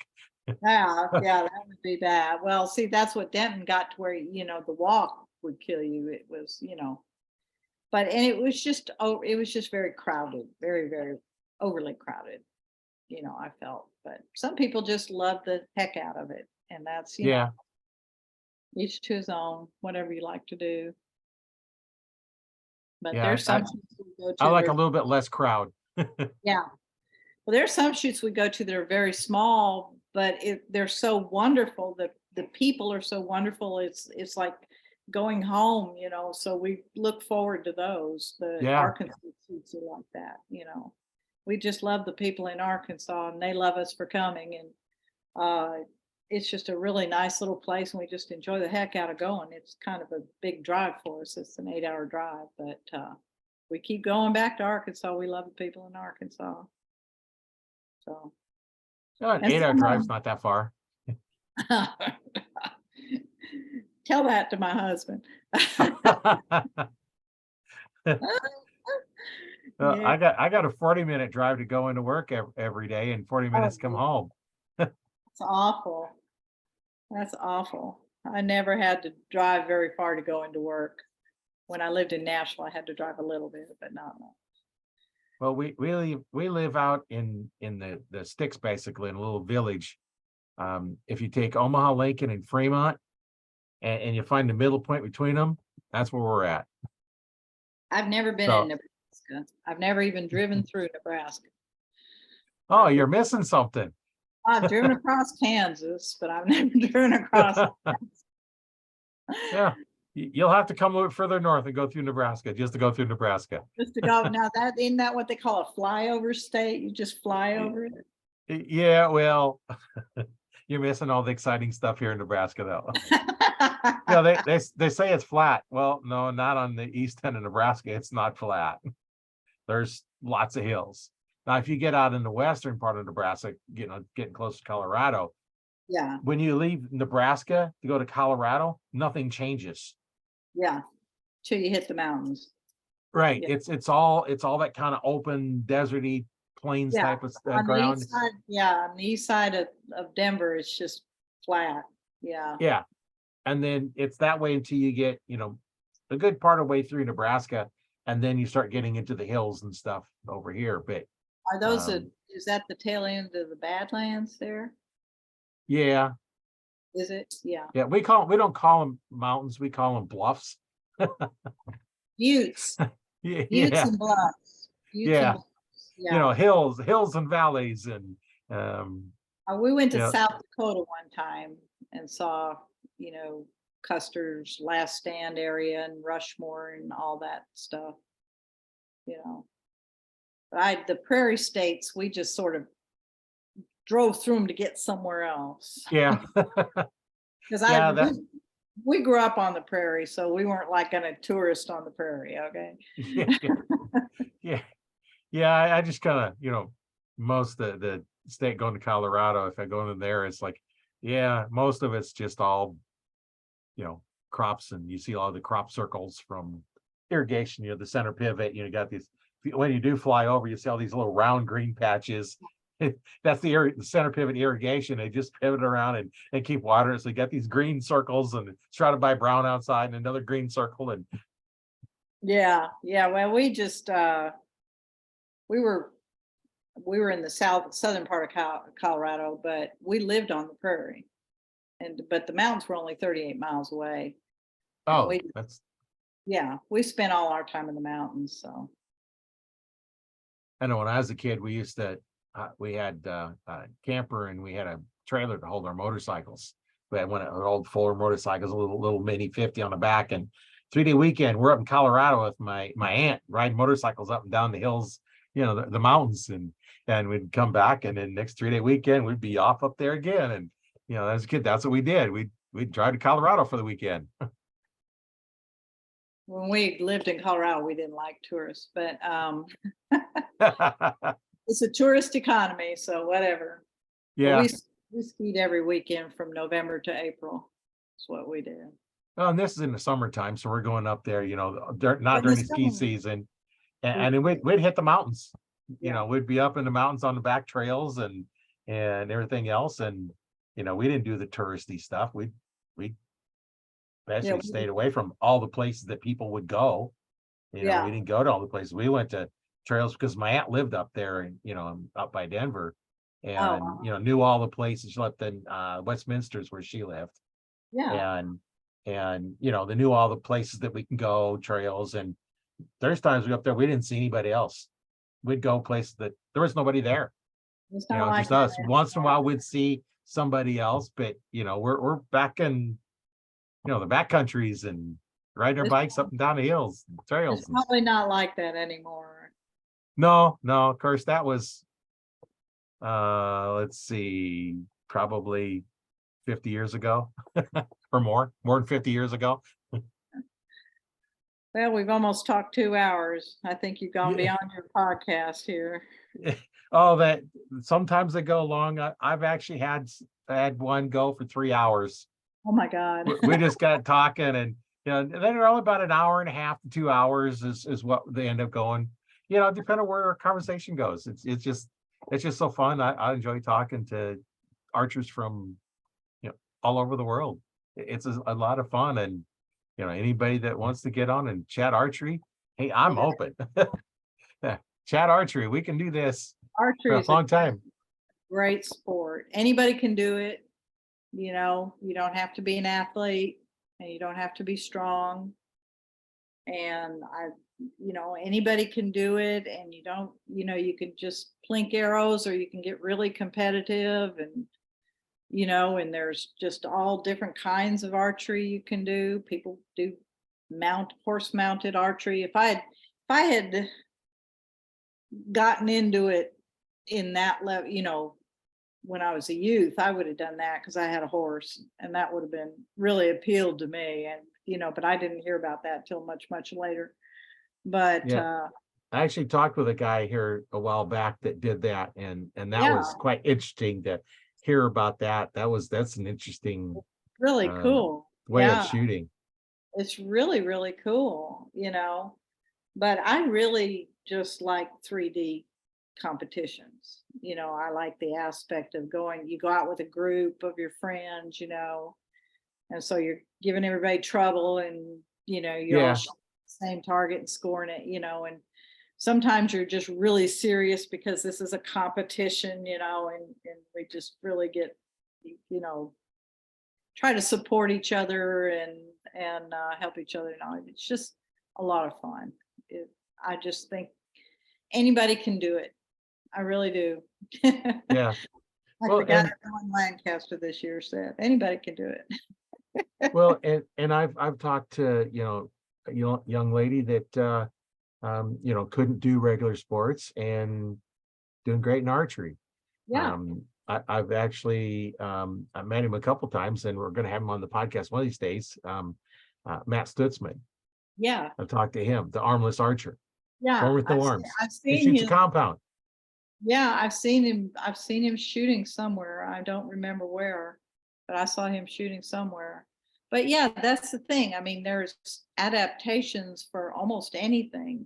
And that's why Right, national archery in the schools is works because any child can pick up a Genesis bow and shoot it because it can be right. adjusted to any strength or draw length or whatever.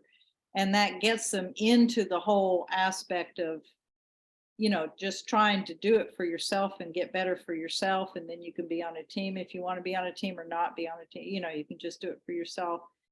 And I just find it very satisfying to try to get better, you know, to get your form consistent. Right. Oh my God. That's the hardest thing on earth is to get consistent. But to get your Yeah, it is. to get your form consistent, you know, and to go out and, you know, shoot some arrows and go, man, I did it. You know, I finally did it. I finally got it this worked out, you know. And I guess the zen of archery, you know, I go Yeah, out because I do all this by myself. I practice by myself and you know, and I'm just out there with me doing it, you know, and I love it. yeah, and nice thing about, like the Genesis bows, you can take a high school kid or even a junior high school kid and pick that bow up, and I can pick it up and shoot it. Right. Yeah. The same bow, They no go up to change. 40, they go up to 45, I think. They go from 25 to 45 or something like that. So Yeah, really, not and anybody. there's a couple different range, and there's the really light range and a little bit heavier range. So you take the young kids have the other one. Nice thing about the NASP is everybody used the same equipment. There's no Yeah, difference.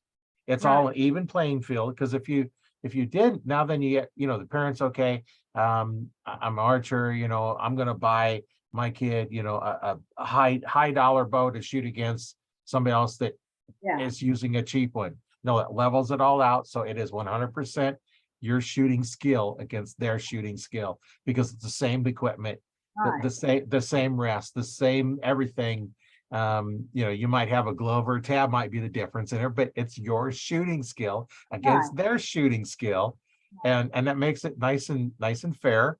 Um, you know, if you're not That's shooting better than the guy next to you, well, that's your problem. You need to pay attention to coach. You'll get better. get out of your head. Yeah, Yeah. there's nothing more satisfying than to watch a shoot down and the guy with the self bow wins. That's, Yeah. that's just wonderful. I just love that. Yeah, Just the it's skill. all shooting skill. Yeah, yeah, it is. But I mean, you know, a self bow is just as efficient, just as accurate. You know, it's just a different kind of bow. Well, what's the definition of archery? Stick and string. Sticking it with a string on it, flicking another stick, Yeah, you know? yeah, So that's, you've got several examples of it there. A compound still fits that. A crossbow still fits that. yeah. It's just horizontal, a bit different one, but it's all archery, different forms, different reasons. And, there are times when the crossbow is the perfect weapon. you know, or weapon or perfect archery equipment. And then other times, you know, the compound's the best. And other times, you know, the recurve or the longbow or any of those. It just depends on you and what you're doing. And nice thing about it is like crossbows, you can get the younger kids out hunting a little Yeah, quicker because, you know, if they can only draw back a recurve or compound bow that, you know, about 20 pounds, they you know, can't hunt. you can't hunt with it. No. You know, here in Nebraska, it has to be 40 pounds at or before 28 inches of draw length. So if you're using a recurve at 28 inches, it's got to be 40 pounds. Now, granted, a kid's might only pull 25 inches, Right, but, you know, so that might be way less weight, but the bow still fits that requirement. Now you go to compounds and, you know, that spec kind of doesn't really apply too well. But, you know, that would allow that kid that's 12 years old that can hunt now get out there because they don't have wet pulling the trigger. All they got to do is make sure they keep their fingers below the rail so the string don't take their fingers off. And, you know, that's thing I always tell people on a crossbow, you put your fingers above that rail, it will take it off. right. You know, so you got to keep it down below there, but allows them to get in there and get out in the field and hunt before they can draw back anything bigger. And then as they get older, you know, maybe they want to switch because cocking a crossbow is not quick and easy. No, no, it's not. My Even husband's with a got, crank, even with a yeah, crank, this you're got a crank cranking, on it. cranking, cranking, makes all this noise and Yeah, it's not, not a multiple shot option. No. no, no.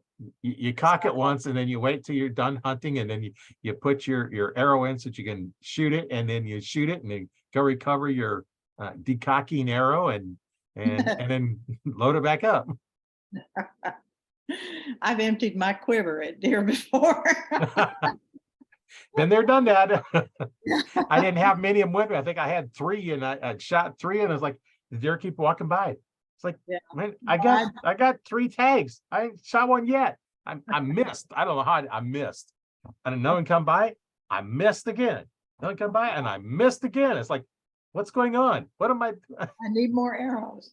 I need more arrows. And I had 3 with me that day. Normally I carry a whole quiver. I never carry 6 of them, but that day I just didn't get any more ready. Because if they're not sharp, I won't carry them. Yeah, yeah, true. But yeah, I like to keep, if I were to hunt, I like to carry 6 or more arrows. Yeah, that's all my quiver will hold. So that's all I Well, carry. I But mean, you get up there and you get all your fine, you get all your stuff all situated and then you drop an arrow. yeah, It's like, well, there goes my arrow. That's one less arrow, so. yeah. Whereas less I hunt with a handheld release, and I have a strap on a wrist strap one that I use when it gets really cold. Because up here in Nebraska, I'm not Yeah. grabbing on to a 30 some degree only piece of aluminum in my bare hand. It's just not going to happen. Yeah. And then I carry another backup handheld release, and I've dropped my release on my tree stand. It's like, Oh, well, yeah. time to go to the backup. So I'll strap on the backup one and I'll get it when I get down because I didn't want to get down and pick it up. That's I carry 2 extra releases with me just for that Right. reason. And you know, on my bow, I have a sling on it because if I didn't, I'd take one shot and I go pick up my bow off the ground because I don't hang on to it. The strap won't let it fall, so I don't worry about it. Yeah. And if I get on shooting a bow that don't have a sling on it, I got to remember it's like, okay, I got to at least curl my fingers a little bit more and pay attention. And when it hits my fingers, then I can grab it. You Yeah. know, I've almost dropped a couple bows a couple times because it's like no sling. I've Oh, seen recurve whoops. shooters that are like, have to have that sling because they're shooting such an open hand that they'll drop the bow. I'm like, darn, I'm gonna grip my bow a little better than that. I'm not gonna drop the bow when I shoot Well, it. I use the same grip when I'm shooting my recurve as I do the compound. And so I got to be aware that when I'm shooting my recurve that I don't have a sling on it. Yeah. And Well, now they make slings for recurves. I've seen yeah, them. well, and if you don't have a sling, just get a thumb ring that goes around your index finger and your thumb. So you kind of just relax. So it's still not going to fall. So now you can shoot that open, relaxed hand. Yeah. It just, I don't have that problem. I don't, and if you hang on to it, I still have that. I changed a little bit on the recurve is I'll actually put my index finger slightly onto the bow, and that way I don't have about it jumping out of my hand. Yeah, well, I grip it a little more than that. Now, the longbow with the thumb rest, makes it where you can grip the thumb rest Oh yeah, with your thumb, but I always have at least one finger all the way around. On the self bow, you really have to actually use your whole hand. The Howard Hill type bow or the self bow, you have to. Howard said the way to grip it is like as if you're picking up a suitcase handle. But that's how you grip the bow. And it puts your, like that. It puts your knuckle out on the alignment, then it's flat in your hand. And that's what oh he's, yeah, okay. So you're actually using like your knuckle as you're aiming to get it pointing towards your target. these two knuckles should line up through the center of the bow. That keeps you from twisting your bow around. Because you're working with a lightweight bow, you can actually flip them all over the place. Oh yeah, And but that's he says, it should feel like you're carrying a suitcase if you put your hand down with your bow in it, and it keeps you lined up to where this is. It's the same as people. A lot of people point their finger. right. A lot of people do that. They'll point their finger, and it's the same. The knuckle lineup is the same sort of thing. But yeah. Well, I have we'll do that. Pointing the finger a lot in martial arts. Yeah, I did that for about 20 years in Hapkido, and we're using the index finger kind of is pointing our energy goes in that direction. And I kind of use the same principle when I'm shooting my compound bows. This I want my energy to go in that right direction. And when I shoot, my hand goes to the target. Yeah. Because I got a little bend in it and it goes to the target. So basically, like you're showing is the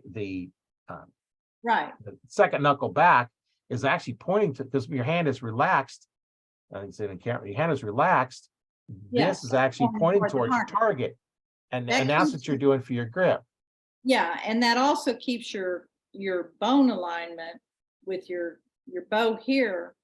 Then you're lining up your bones. You're pressing the bones into the bones so you don't have a weak wrist. And then this is something Bob Wesley had devised with Howard Hill. And then the loose elbow in that Howard Hill system is to give you that when you do the shoulder, pull your back together. Right. To get the punch to the target. And that whole, when I see people that are having problems where they're either pulling the arrow or they're punching the arrow, pushing it this way because the release, they get that energy from the release and they move their bow arm. Oh yeah. Yeah. If you teach them to have a little bit of a relaxed elbow by raising the triceps and then punch the target, a positive movement eliminates the negative movement. Right. So you don't flip off or punch to, you don't move your bow arm in a way you don't want it to move by moving it in a way you want it to move. So we call that punching the target, and it helps eliminate those kind of problems. Yeah. One thing that I do, I've talked this a couple times on podcasts, but I will take if my form isn't feeling right, I'll carry a string that loops around my thumb that I can use as my draw length. I put my release on it, and now I'm going to be drawing and going through my whole shot process. And if that string goes to my target, my form is right. If the string hangs up on my thumb or goes sideways, my form is off because I'm pulling off my form instead of to my target. And I've used that. It's like not feeling right. So that's why, because it's hanging up on my thumb. So okay, now I launch the string right towards my target. All right, now again, okay, now I'm back, and now then the shot process is back. Just one thing to bring that process back. I don't hear many people talking about a relaxed bow arm much anymore. And Yeah, I've seen a lot of them that just got the arm all locked out. yes, and you're And gonna the problem with that, if that is bent, then Yeah. look at the shoulder. Those are listening, you can't see, but as I lock that arm out, what goes up? My shoulder goes up. And Yeah, now as the shoulder goes up, what is holding that joint together? Your tendons. All the Right. force is pushing on the tendons, not on the joints. Drop that shoulder down and now have that little bend. And now when it goes, your hand goes to the target. You're not putting And you stress on the shoulder. have it straight out from your body. That's a very weak position. You've opened Right. up the joint here. And so you're going to ram your shoulder into the back or the scapula, which is empty space. I mean, and yeah, you're going to tear up these tendons eventually. Yeah, And I actually had a locally- physical therapist on one time, and we talked about shoulder injury and how to recover from it, because a lot of the older archers, because they lock those arm out to stretch as far as you can, and now they're having shoulder problems. It's like Right. making my shoulder hurt just showing that. Stretching it way out like that. It's like, oh man, I gotta loosen up my shoulder here. It's starting to hurt. I've had showing rotator it. cuffs, so I've had the surgery, so I can't even, if I do that, it hurts. I can feel that pinch in there, so that was 2 years out of my life that wasn't very fun. No. Well, we've kind of got into all kinds of different subjects today, haven't we? Yes. Well, it's all fair game. Whatever subject you want to cover, we cover. It's all good. Whatever we want to get into is just fine. And it's been a real pleasure talking with you. Yeah, thank you. What would you say in parting to our listeners? Go shoot your bow. Doesn't matter Short what and bow, sweet. go shoot your bow. You don't have to have an expensive bow or a name brand bow. I don't have a name brand bow, and I've won IBO and state championships, national championships. And the only name brand bow I've ever won anything with was a Howard Hill bow. Those are the only name brand bows I have are Howard Hill bows. But I don't shoot, I shoot my husband's bows. They're not name brand bows. Shoot self Well, bows. he's got a name on him, doesn't he?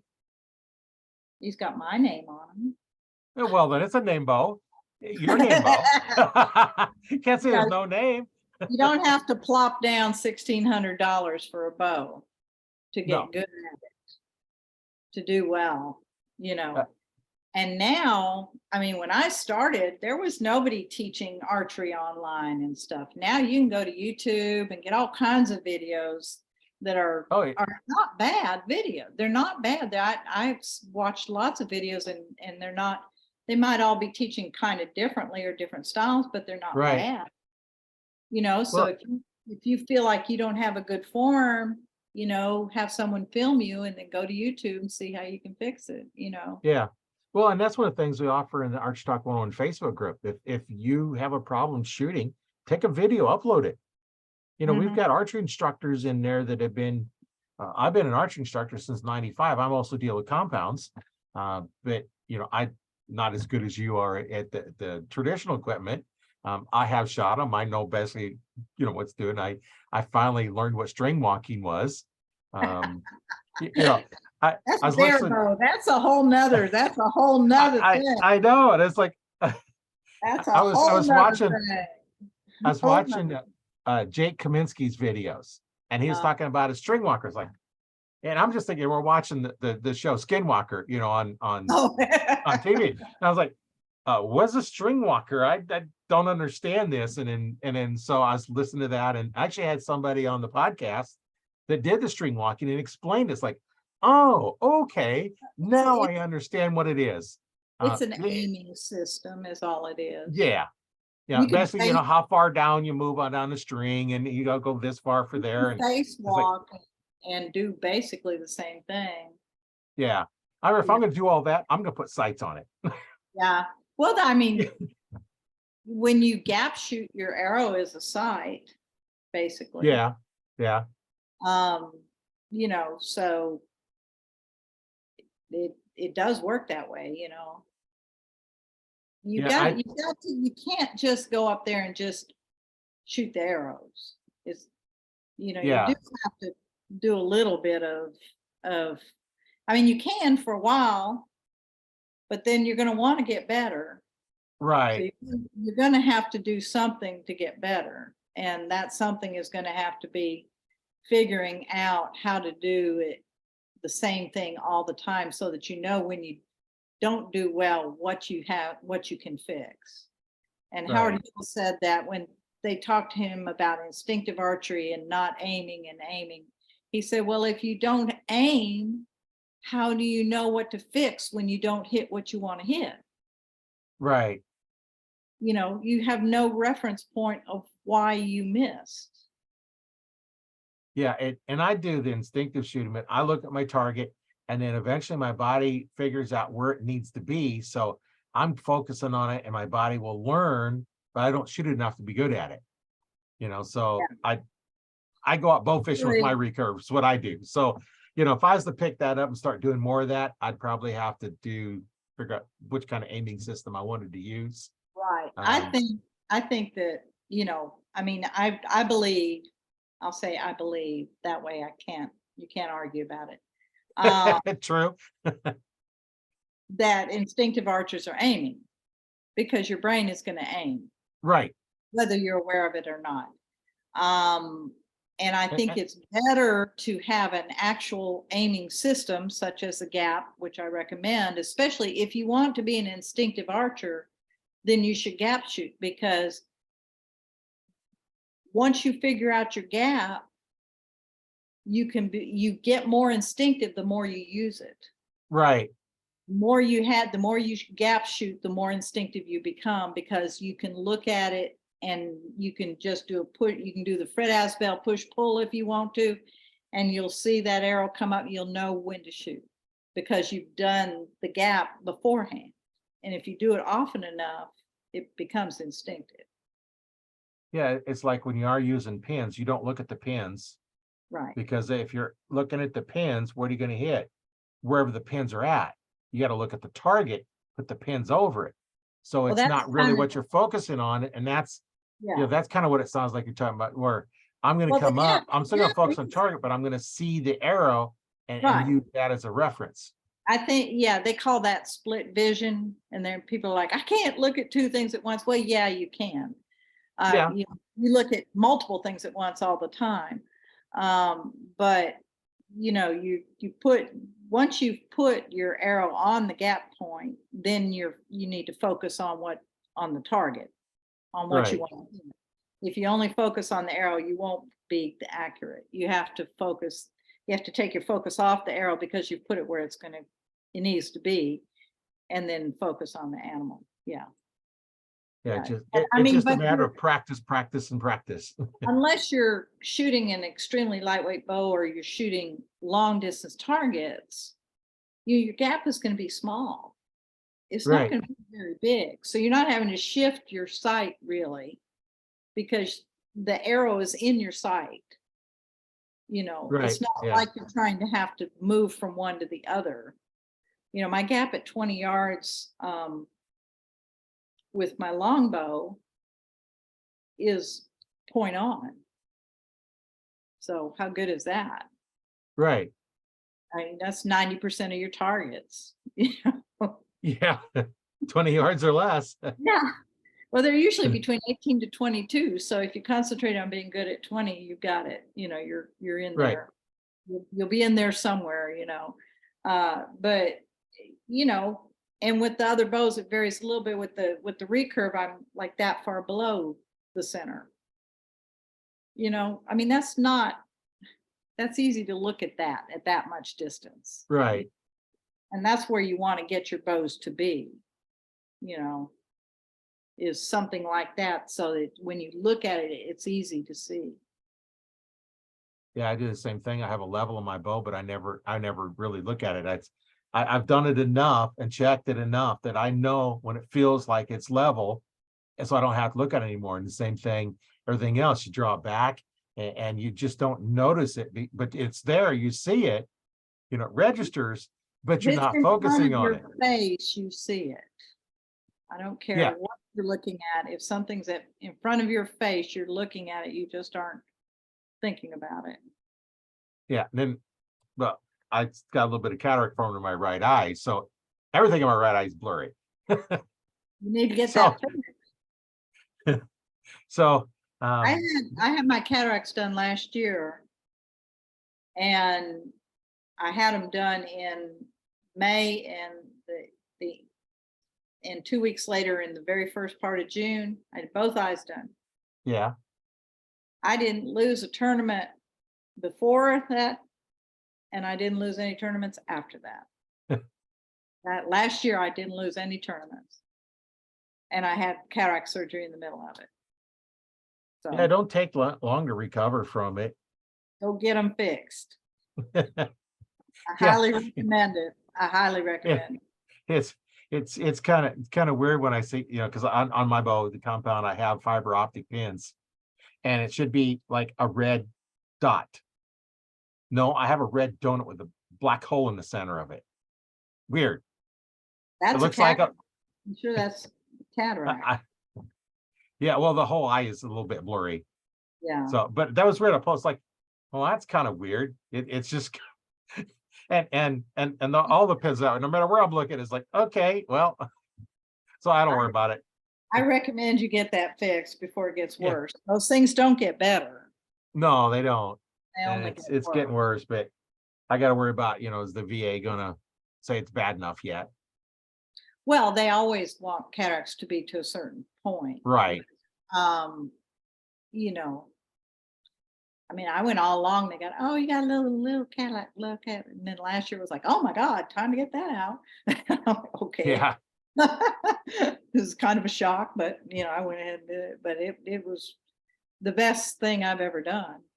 It was amazing how poor your sight is when you get them done. You're going, oh darn, Oh, I yeah. really couldn't see. And my left eye is clear. It's like one of the things that happened to me is I was out shooting, and when I go to the range, I always close my left eye, shooting at the spots, because that's all I'm focusing on. That when I'm hunting, I like to have both eyes open because it gives me more peripheral view of, what's the deer's doing, if it's something else.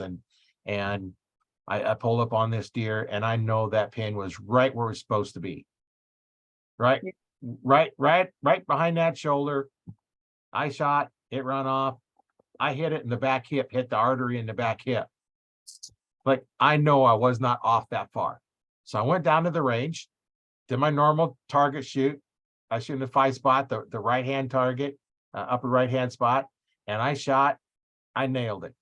Open up both eyes. I completely missed the target to the left. I'm like, wait a minute, what's going on? I am very, very, very left eye dominant. So I have to shut my right eye. I cannot look out my right eye at all. And they taught us when we shot a gun to close one eye. So I don't even think about it. I just shut my eye. Yeah, I always think, because looking through a peep sight, if your right eye is looking through a peep sight, the left eye is seeing everything else. It's like, okay, what am I looking at? So shooting on the rifle team, I close left eye, shoot that little peep sight, got that little round disc at the front. And shooting 22s, I had a clear disc with a hole in it, so you see a little bitty black ring around the spot, and that's what I like shooting. But now seeing through those peep sights is a little tough. Yeah. So get your eye fixed. Yeah. Oh, I'm gonna have to, so I can see it, because the left eye is just fine. It's either that or start shooting left-handed. Yeah, well, there is Means I gotta get all new bows. All my bows are right-handed. Oh no. When I met my husband, he was shooting left-handed, then he switched right-handed. He can shoot either way. I have shot bows left-handed and done just fine, but I had a couple of my shooters was left-handed, and I can't shoot right-handed. I'm all left-handed. But anyway, well, I got to get off this phone. My Yeah, husband's calling me. he's hollering at you like, come on, we get off the phone. Well, he does. He's called twice now. I just told him that I'll call him in a minute, so I've got to get off it. Yeah, yeah. Well, it's been great talking. I know we could talk more, but we need to get going here. We've been on for a Overrunning. couple hours now.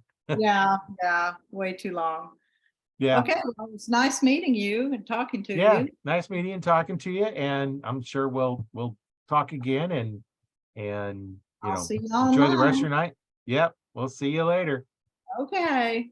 All right, bye. Bye-bye.